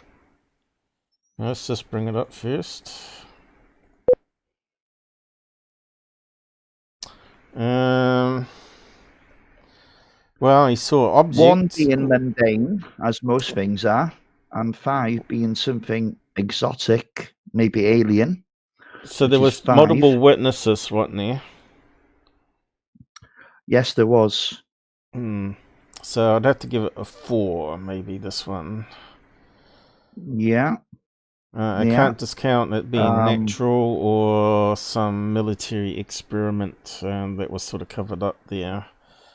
Because we saw objects, we've got multiple witnesses, so I'll give it 4 sheep on the Farmer Index. Yeah. Now, I suppose you're going to go 5. Are you going 4? No, I'm as well? going 4 as well. Yeah, but I'm going to throw in a couple of chickens, just to be awkward. Right. So 4.2 on my scale. Well, I haven't got any chickens on this, but we've got a ram. Oh, well. Okay. That's cool. We've got the ram. But that's normally a home run. Go Mick West. I like that. Ram. They do that, by the way. If you're not watching. So, yeah. So what's the next case? Yeah. Do you want to leave it for next week, maybe? I'm happy to go into overtime if you want to go in, Paul. Well, as long as we got people watching, and we got 8 at the moment, so... Hell, let's do it. Come on. Okay. I'm not getting bored. It's when the people drop off, when the people want to go, we go. Well, yeah, okay, sure. Well, there's not too much text on this poll. Okay, so we should be able to get through it even with a bit of discussion within 30 minutes or so. Yeah? Right.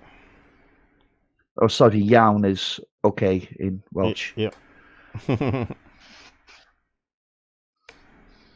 Bachat. I like that. The sheep farmer. That's your thing. You're going to written max out your PC. Yeah, You're going to max out your CPU. Yeah, we'll wait till that's finished. And yeah, you'll be written in history for the FMI addition to the ufology field. It's not exactly high neck, but still it'll do. Yeah, he did the CE classifications. You did the FFMI thing. Welsh and New Zealand sheep index and the bar chart. So let's copy the address and paste it in.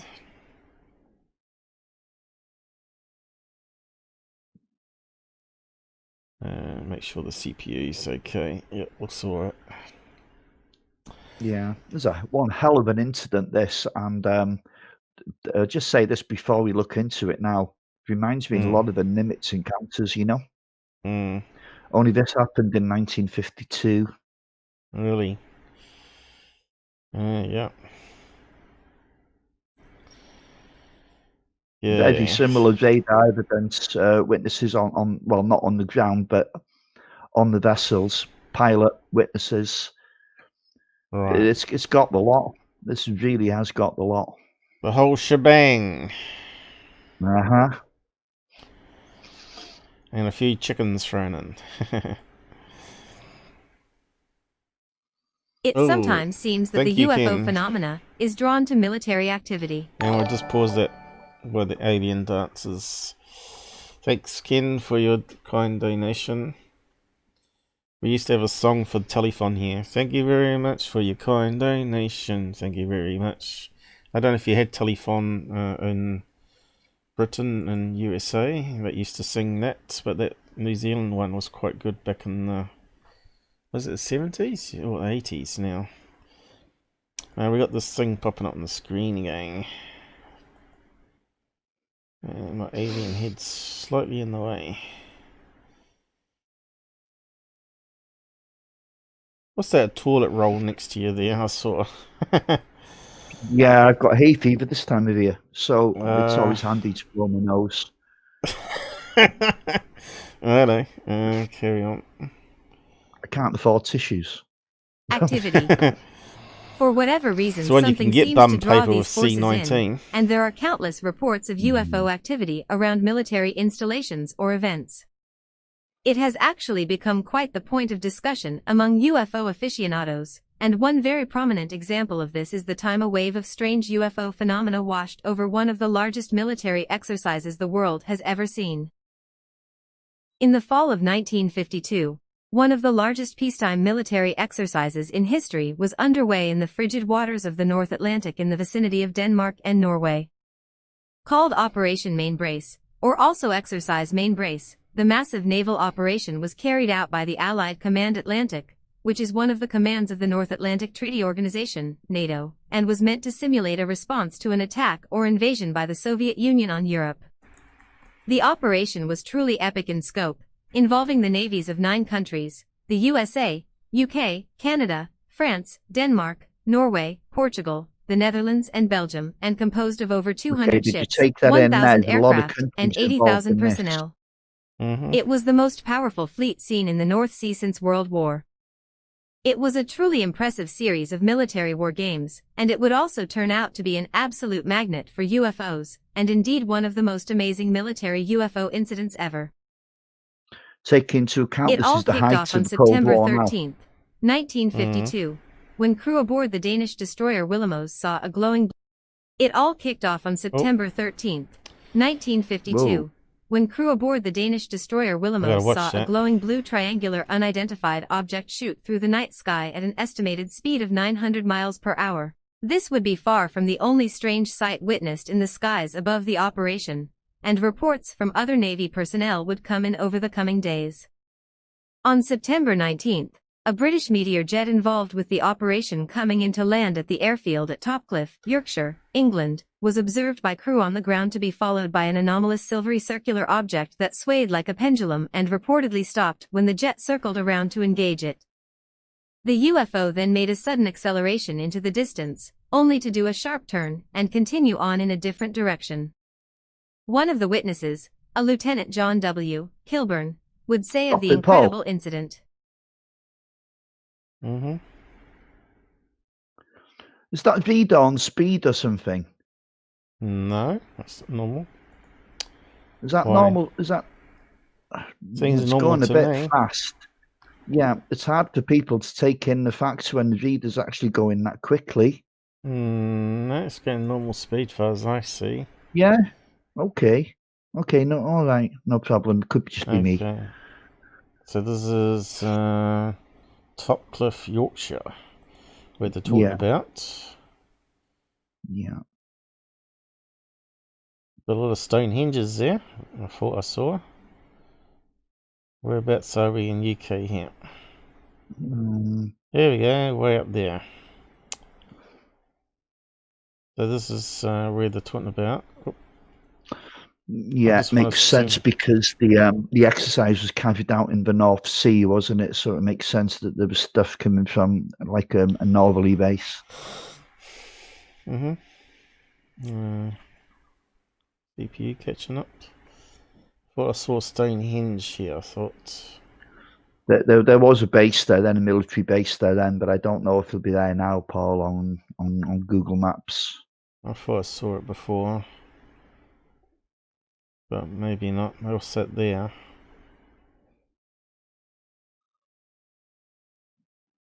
Some sort of farming industry.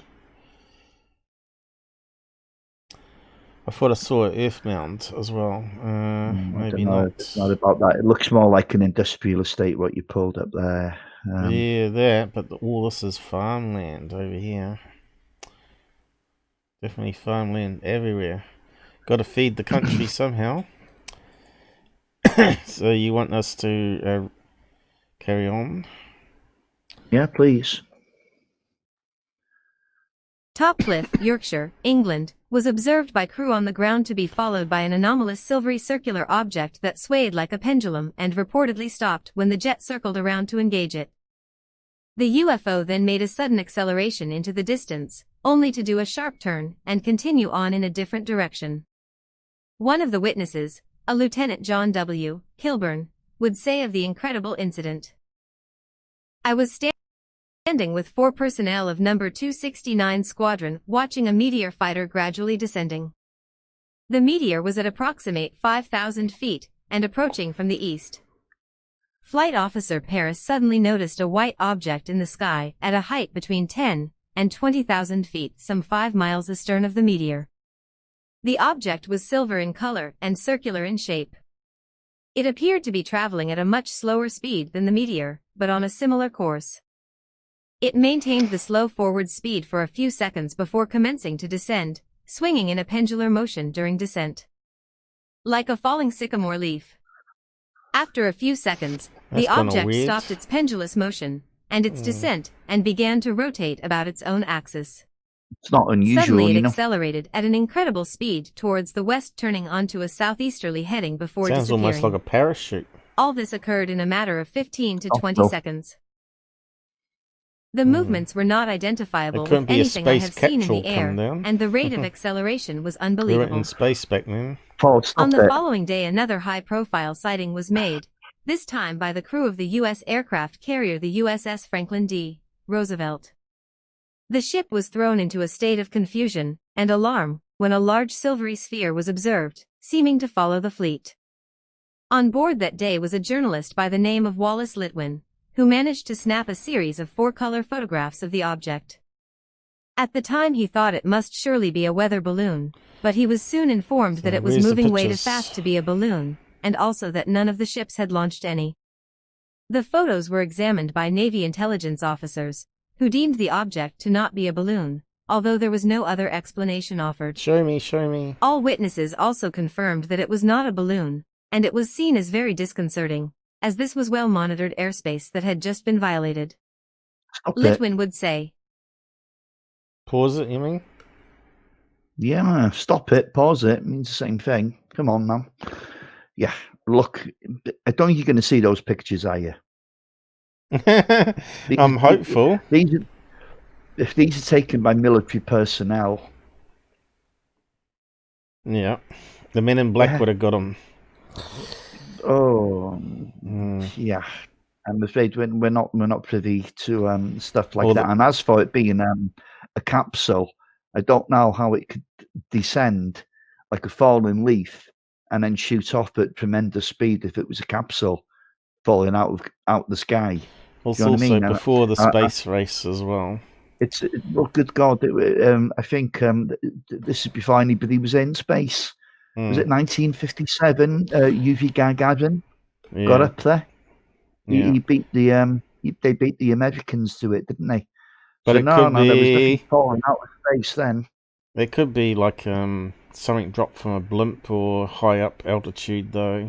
We can't rule it out completely. Well, Paul, no, come on. Anything falling like that out of a blimp? Come on, it's over a major military exercise. Anybody flying a blimp over there, they'd be lucky if it wasn't blown out the sky. Well, Project Mogul. Project Mogul? It's a balloon, a high altitude balloon, yeah.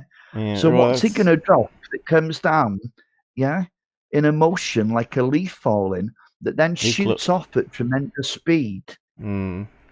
Well, they could drop a plane and then, or a rocket, and then. Don't be silly now. Yeah, and not even tell the military exercise about it. Honestly. Well, foreign power. Yeah, a foreign power. Right. Okay. We can't discount it. With that one.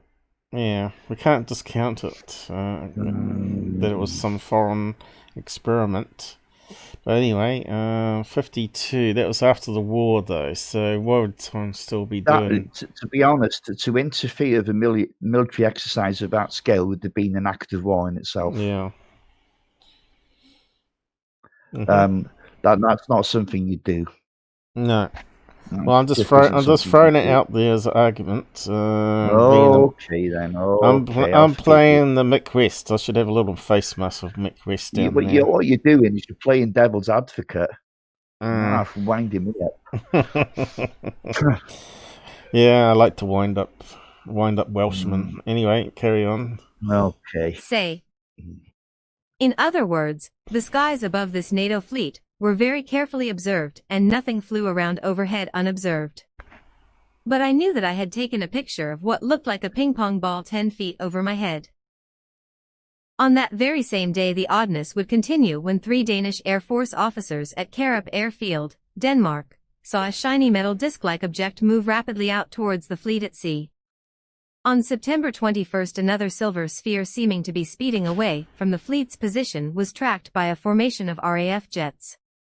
The jets moved to intercept the mysterious object, but found that it was easily able to evade them with a physics-defying display of maneuvers and speed, after which is shot off into the distance. It would apparently appear once again to follow the planes, but then disappear for good when one of the pilots circled around towards it. In many of these cases there turned out to be radar confirmation, and considering the experience of these witnesses there seemed to be little reason to think that these could be mere weather balloons or some atmospheric phenomena, or Venus. There were numerous other reports from personnel aboard ships and aircraft with the fleet, from witnesses of all nationalities, and even none other than Dwight D. Eisenhower supposedly saw one as he was aboard one of the vessels. One witness reported on this incident thusly. We were north and east of England with the NATO fleet in the North Atlantic. It was about 1:30 a.m. Through the stormy rain and lightning, this big blue-white light appeared right off starboard bow. It came down to 100 feet off the water, and just hung there as we cruised by it. The UFO was easy to see when the lightning flashed. It then rose straight and left. Sounds very like the Nimitz, doesn't it? 4 of us saw it. Yeah. Here's the kicker. General Ike, who'd flown over by chopper with the Admiral, had just come out on the signal bridge wearing P.J.S. and a robe looking for coffee. PJs. We were Pajamas. sitting and making small talk when the bright light came on. We all watched it 10 minutes, then just stood there staring at each other. After a while, General Eisenhower said, "He better go check this out," and left. He also told us to forget about it for now. Next day and ever after, nothing was ever said about it. I don't know what it was or why it was hushed, but I saw it. Interestingly, even after Operation Mainbrace ended on September 25th, UFO sightings reports would come pouring in from the region, almost as if they had been agitated by the activities the fleet had been carrying out, before suddenly disappearing as mysteriously as they had arrived. What brought these phenomena here? Are these forces drawn to our military activities for some reason, or is this just misidentifications, weather Or balloons, nuclear and Venus? weapons. Considering the caliber of witnesses on offer here, perhaps it is best to keep an open mind, and the Operation Mainbrace UFO encounters remain a well-documented fixture of UFO lore. Tags Bizarre Conspiracy Oh, Historical Oddities That didn't Military last very long. Encounter. So we got to the end. Yes, I suppose we haven't got much on that one though. It would be good to see those pictures, wouldn't it? Really showing there. Yeah. Or even some drawings done by the witnesses. So how many people on board these aircraft carriers are like mobile cities of like Jesus. 5,000 men or something, Yeah. isn't it? Yeah, you would have had thousands of witnesses to that, you know.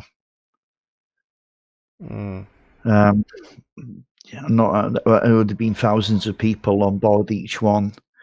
So I don't know. The number of witnesses must have. But the pilot sightings to me were the most interesting. They didn't say it come out the water on this one though, did they?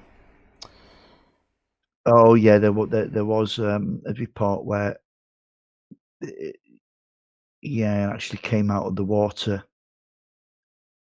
And they said it was like a quarter of a mile across.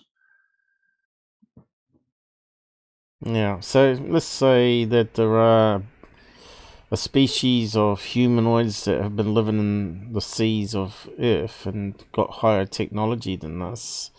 They would be a bit worried that we got nuclear weapons that can be dropped to the bottom of the sea and detonated and blow up their cities. As another possibility. Well, we're putting a lot of waste down there. So the aliens might be inner aliens, not outer aliens in this case.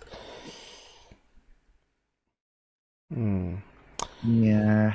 Water beings, like the water, because you've heard of strange stories like this before, where there was Russian divers that were diving underneath, and they come across this creatures under the sea that didn't need breathing masks, or I think I sort of covered it in a story once on one of my episodes. But anyway,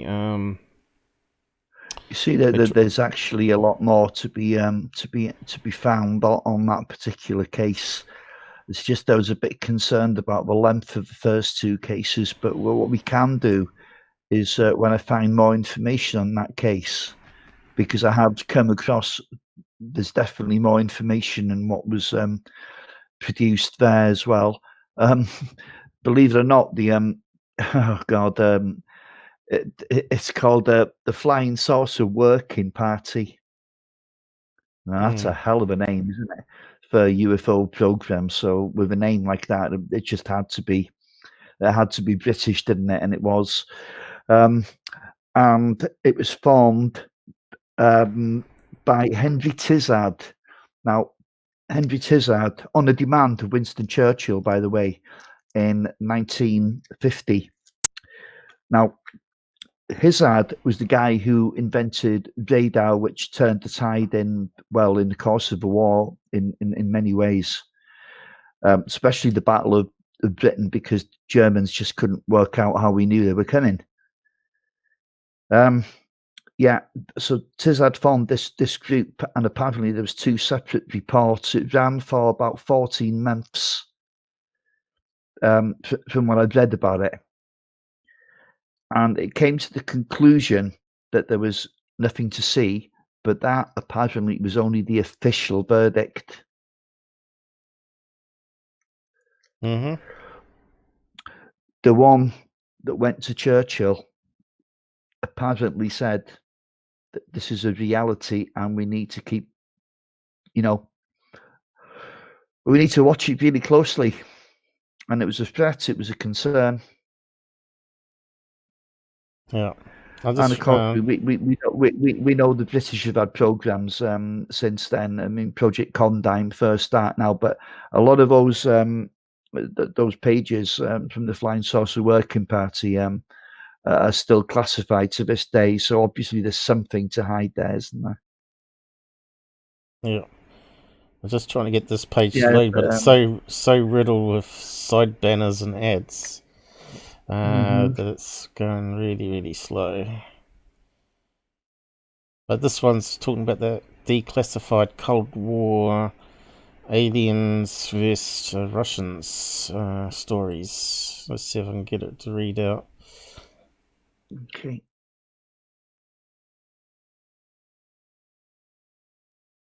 –17°C. Ah, come on. Oh, Login.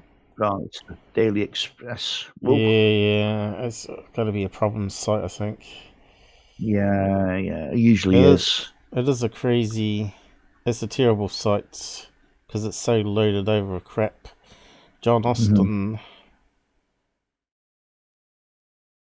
17°C. No. Login. Maybe because I was in magnifier. Maybe it wasn't selecting it properly. Hang on, let me just try that again. It does seem to have problems with this site. I wonder if I can find a better place.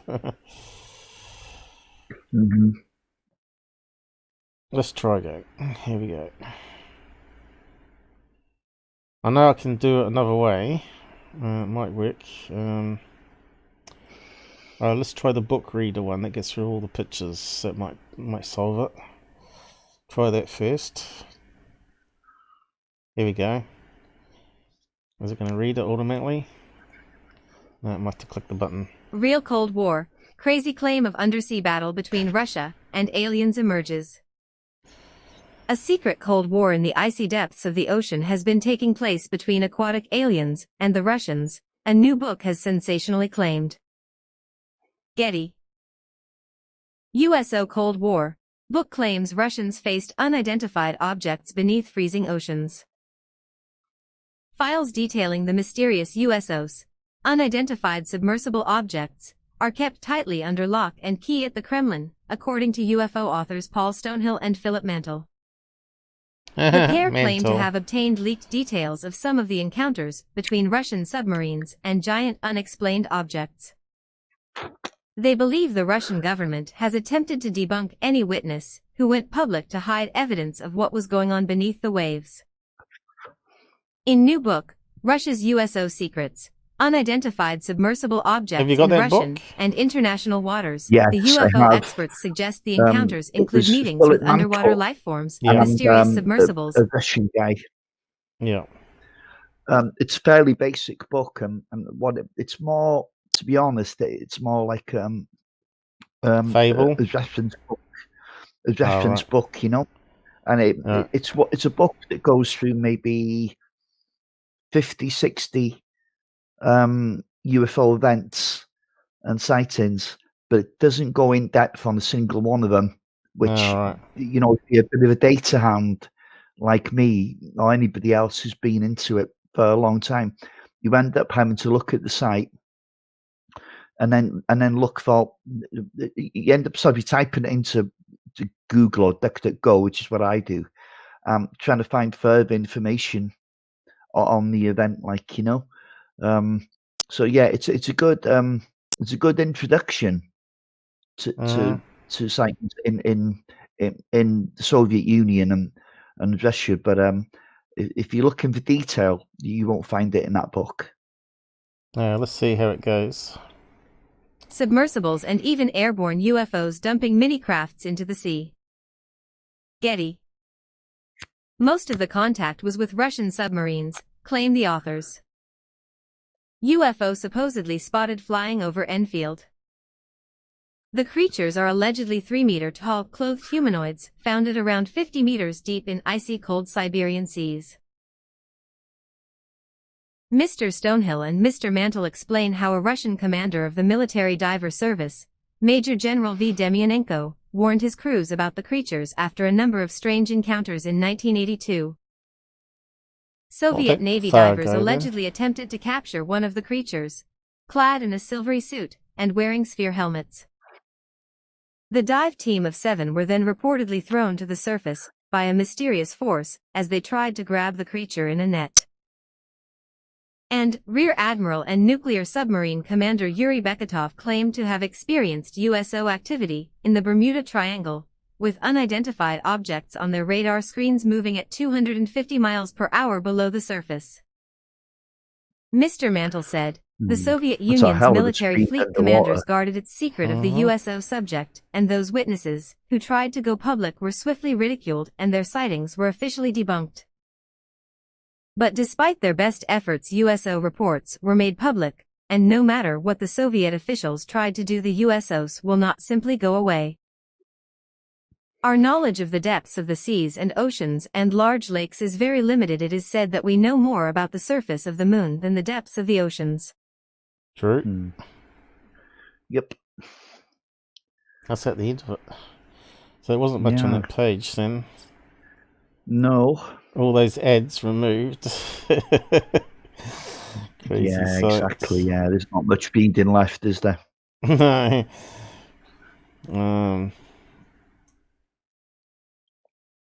There was more to the story there than what was on that page. Russian alien attack undersea. See if I can find a better site. Yeah, but there was a lot of leaks from that Mainbrace event. You know, there was a lot of newspaper articles. Daily Star has also came got out it. Wired. Yeah, just to make my point here, Paul. Just grab this link quickly for me, please. Russian attacks undersea internet.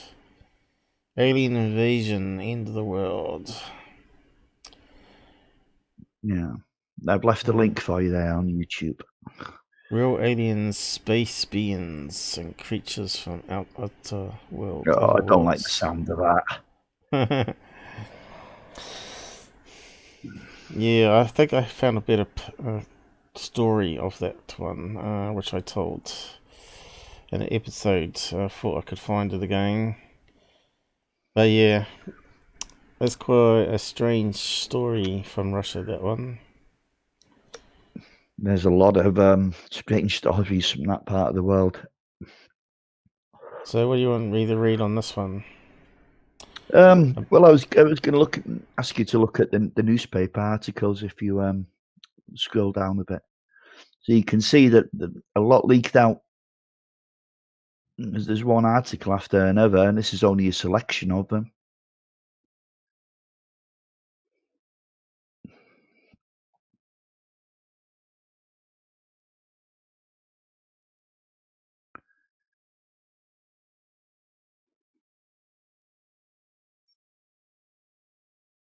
So you can see, you know, back in 1952, we didn't have a great deal of control over the military personnel. Otherwise, these stories would never have got out. I don't know if you can play a bit of that. I have no idea what's in it, to be honest. Oh, it's the History Channel. No, don't do it. Don't do it.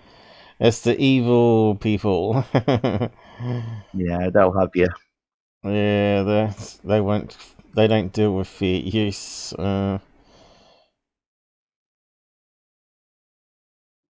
It's a shame, but that's the way it is. Yeah, it is the way it is. It's not worth it for us. No.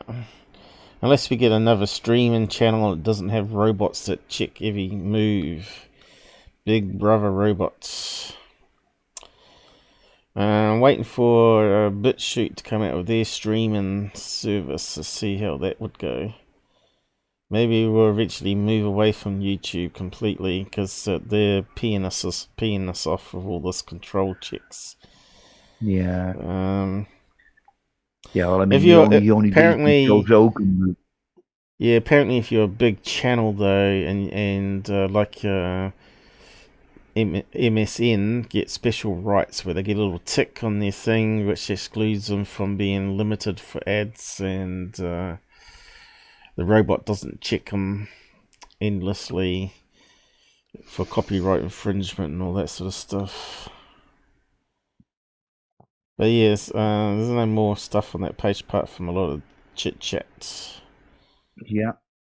I think maybe we should start thinking about wrapping up now, actually. Oh, yeah, certainly, yeah. I don't know if I can find the Russian attack one. I wonder if it's in my search keywords. I wasn't as descriptive from the old days when I created the episodes. But it's got the full story. I think it might have been published on Philip Mantel's page, actually.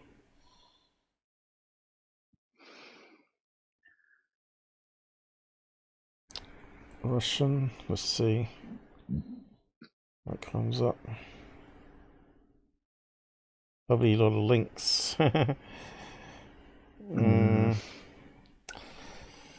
Fireballs, fake moon buildings, cigars. Yeah, it's not coming up. Could be on any of those ones. Could be on that one there. USOs, maybe.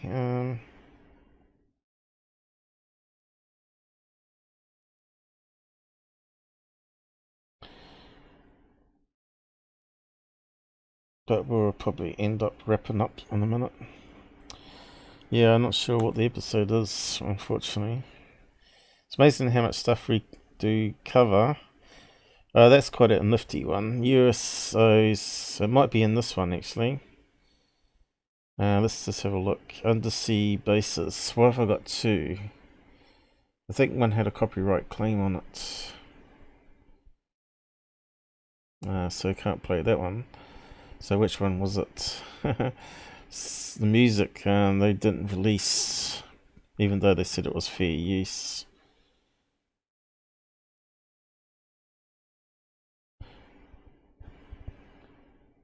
Not too sure now. I think it might be this one with the thing on it. Might be in here. The story. Let's just have a quick look. Hello friends and followers, this is 16th of September my cheap 2017. $2 microphone. This is a special episode about unidentified submerged objects, or USO, and also UFO sea bases. UFOs have been seen entering the sea and lakes, and the boats have seen the objects with lights flying under them, gliding along like it's effortless. Yeah, we just the resistance of water doesn't seem to affect them. They have some sort of force field around the craft that seems to make the water part out of the way. Now we come to the sea bases. These are some of the Google images from Google Earth that have come to the net. The first one is unknown, location wasn't specified. And the second one is meant to be the location of Atlantis. It has a grid pattern of a large city, so they claim, and underneath it they believe there might be some hidden tunnels to a underground chamber that was beneath the city. This was talked about in the Farsight remote viewing episode. It's free, go and watch it on YouTube. You can find their website and the link to it as well. Also, we come to the Malibu one off the coast of California. Of course, these claims haven't been proven. No one has explored them and gone that deep. Some of them are very deep. Some think they're just natural formations caused by quakes and fault lines. Of course, there could be underground sea caves and also volcanic lava flow points that have dried up.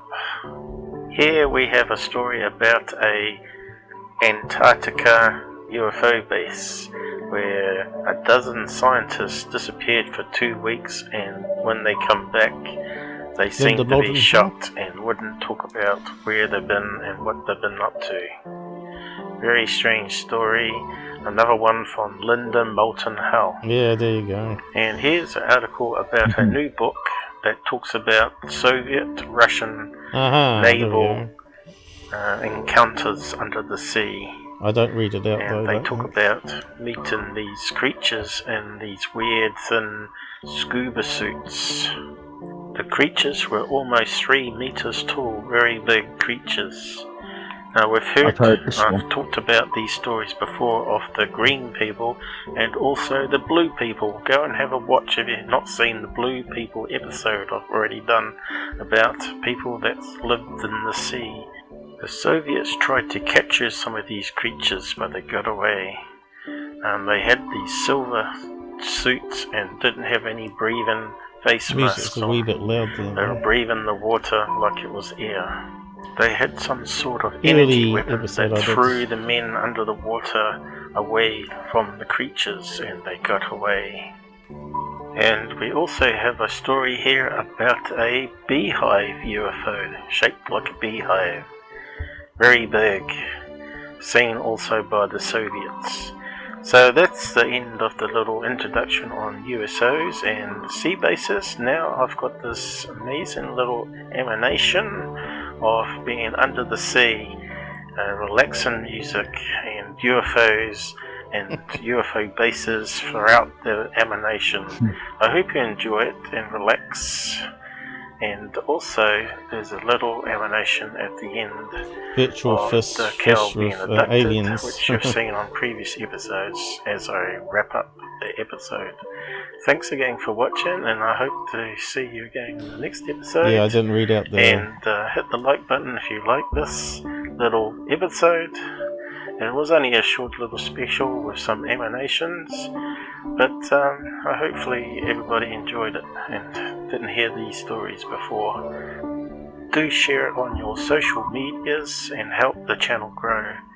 If you have something to say it in the comments. I always reply, and we can discuss the subject even more and maybe even make a future episode with more information. I look forward to seeing... so we got various emanation I did there. If you want to go and watch it and read the articles, you can. But that's my early episode back in September 2017. So, yeah.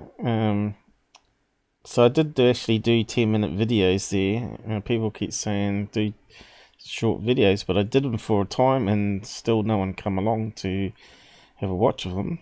I haven't got views on that one.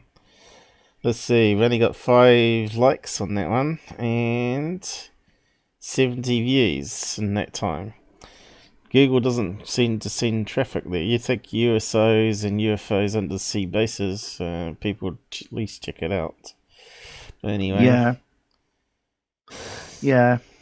Can I just add, before we go now, that you know that book that I read, Paul, it was called UFO Case Files of Russia, and that was Philip Mantle. And the other guy, even though apparently he's Russian, is actually called Paul Stonehill. Yeah, which sounds more of an English or American name or Western name, I should say, than it does Russian. But apparently, he is Russian, or at least he lives there now, and he certainly sounds Russian from what I can recall, anyway. But yeah, if you look in at an introduction to UFO cases, it covers UFOs and USOs in Russia. If you're looking for an introduction to the subject, I'd recommend the book. But other than that, I don't know. Yeah. It's like, as I said, it's not a great book for in-depth research. No. Yeah, but people like UFO stories, I guess. That would be like ideal for 10 minutes. And it covers Tunguska. It covers all the major ones. So that's more for 10-minute episodes than anything where you ain't got no details.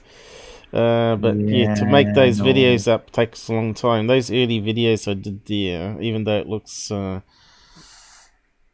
pretty basic, would have taken me at least 4 hours just to make it in the editor, right? So and then you got to then do the research on that as well, which can take 2 to 4 hours to get all the bits and pieces of screen snapshots and stuff together. Then you got to do the voiceover. So there's actually quite a lot of work. Compare it to doing a live stream. We just go live, and if you make a mistake, you just carry on, right? So when you do editors, you keep doing retakes, and you say, "Oh, I don't know how I pronounce that word. Let's try again." That sort of thing, So yeah. Well, I suppose people could keep on watching. We've done 8-hour live streams before, but the problem is until we got 100 people watching, it's not likely to happen anytime soon again. So let's end the credits here and say goodnight to everybody. Okay, good night, everyone. Thank you. Hopefully Thank you so much. See you next week. Hopefully you enjoyed our show. And we'll say goodnight on the site here. Well, if you have liked, hit the like button, and please subscribe as well, if you can. Yeah. Thanks for donation. I can't even see what I'm typing here. Like in. I don't think that's spelling. Have I spelled it wrong? Does it have spell checker on here? Let's see. Hasn't even come up with the right words here. Oh, come on. It's not that clever, then. Donations. Or donation. There you go. Like and sharing. Thanks, Ken. And we'll just click on the end button and say goodnight. We're ending.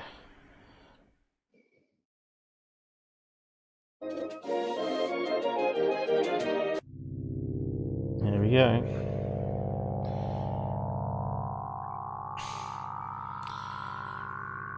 Go into hyperspace. That's actually my music at the end there, by the way. That I made back in 1993.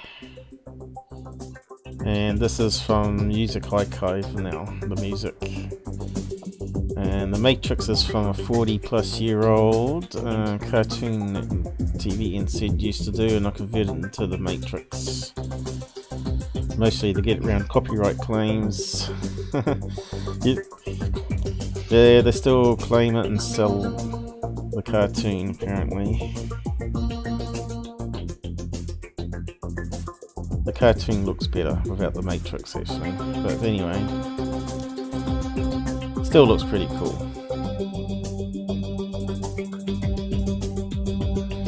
He goes up to the satellite dish, and that's his bed. The Kiwi jumps in there, and the putty cat jumps on his belly, like all cats do. They want to warm.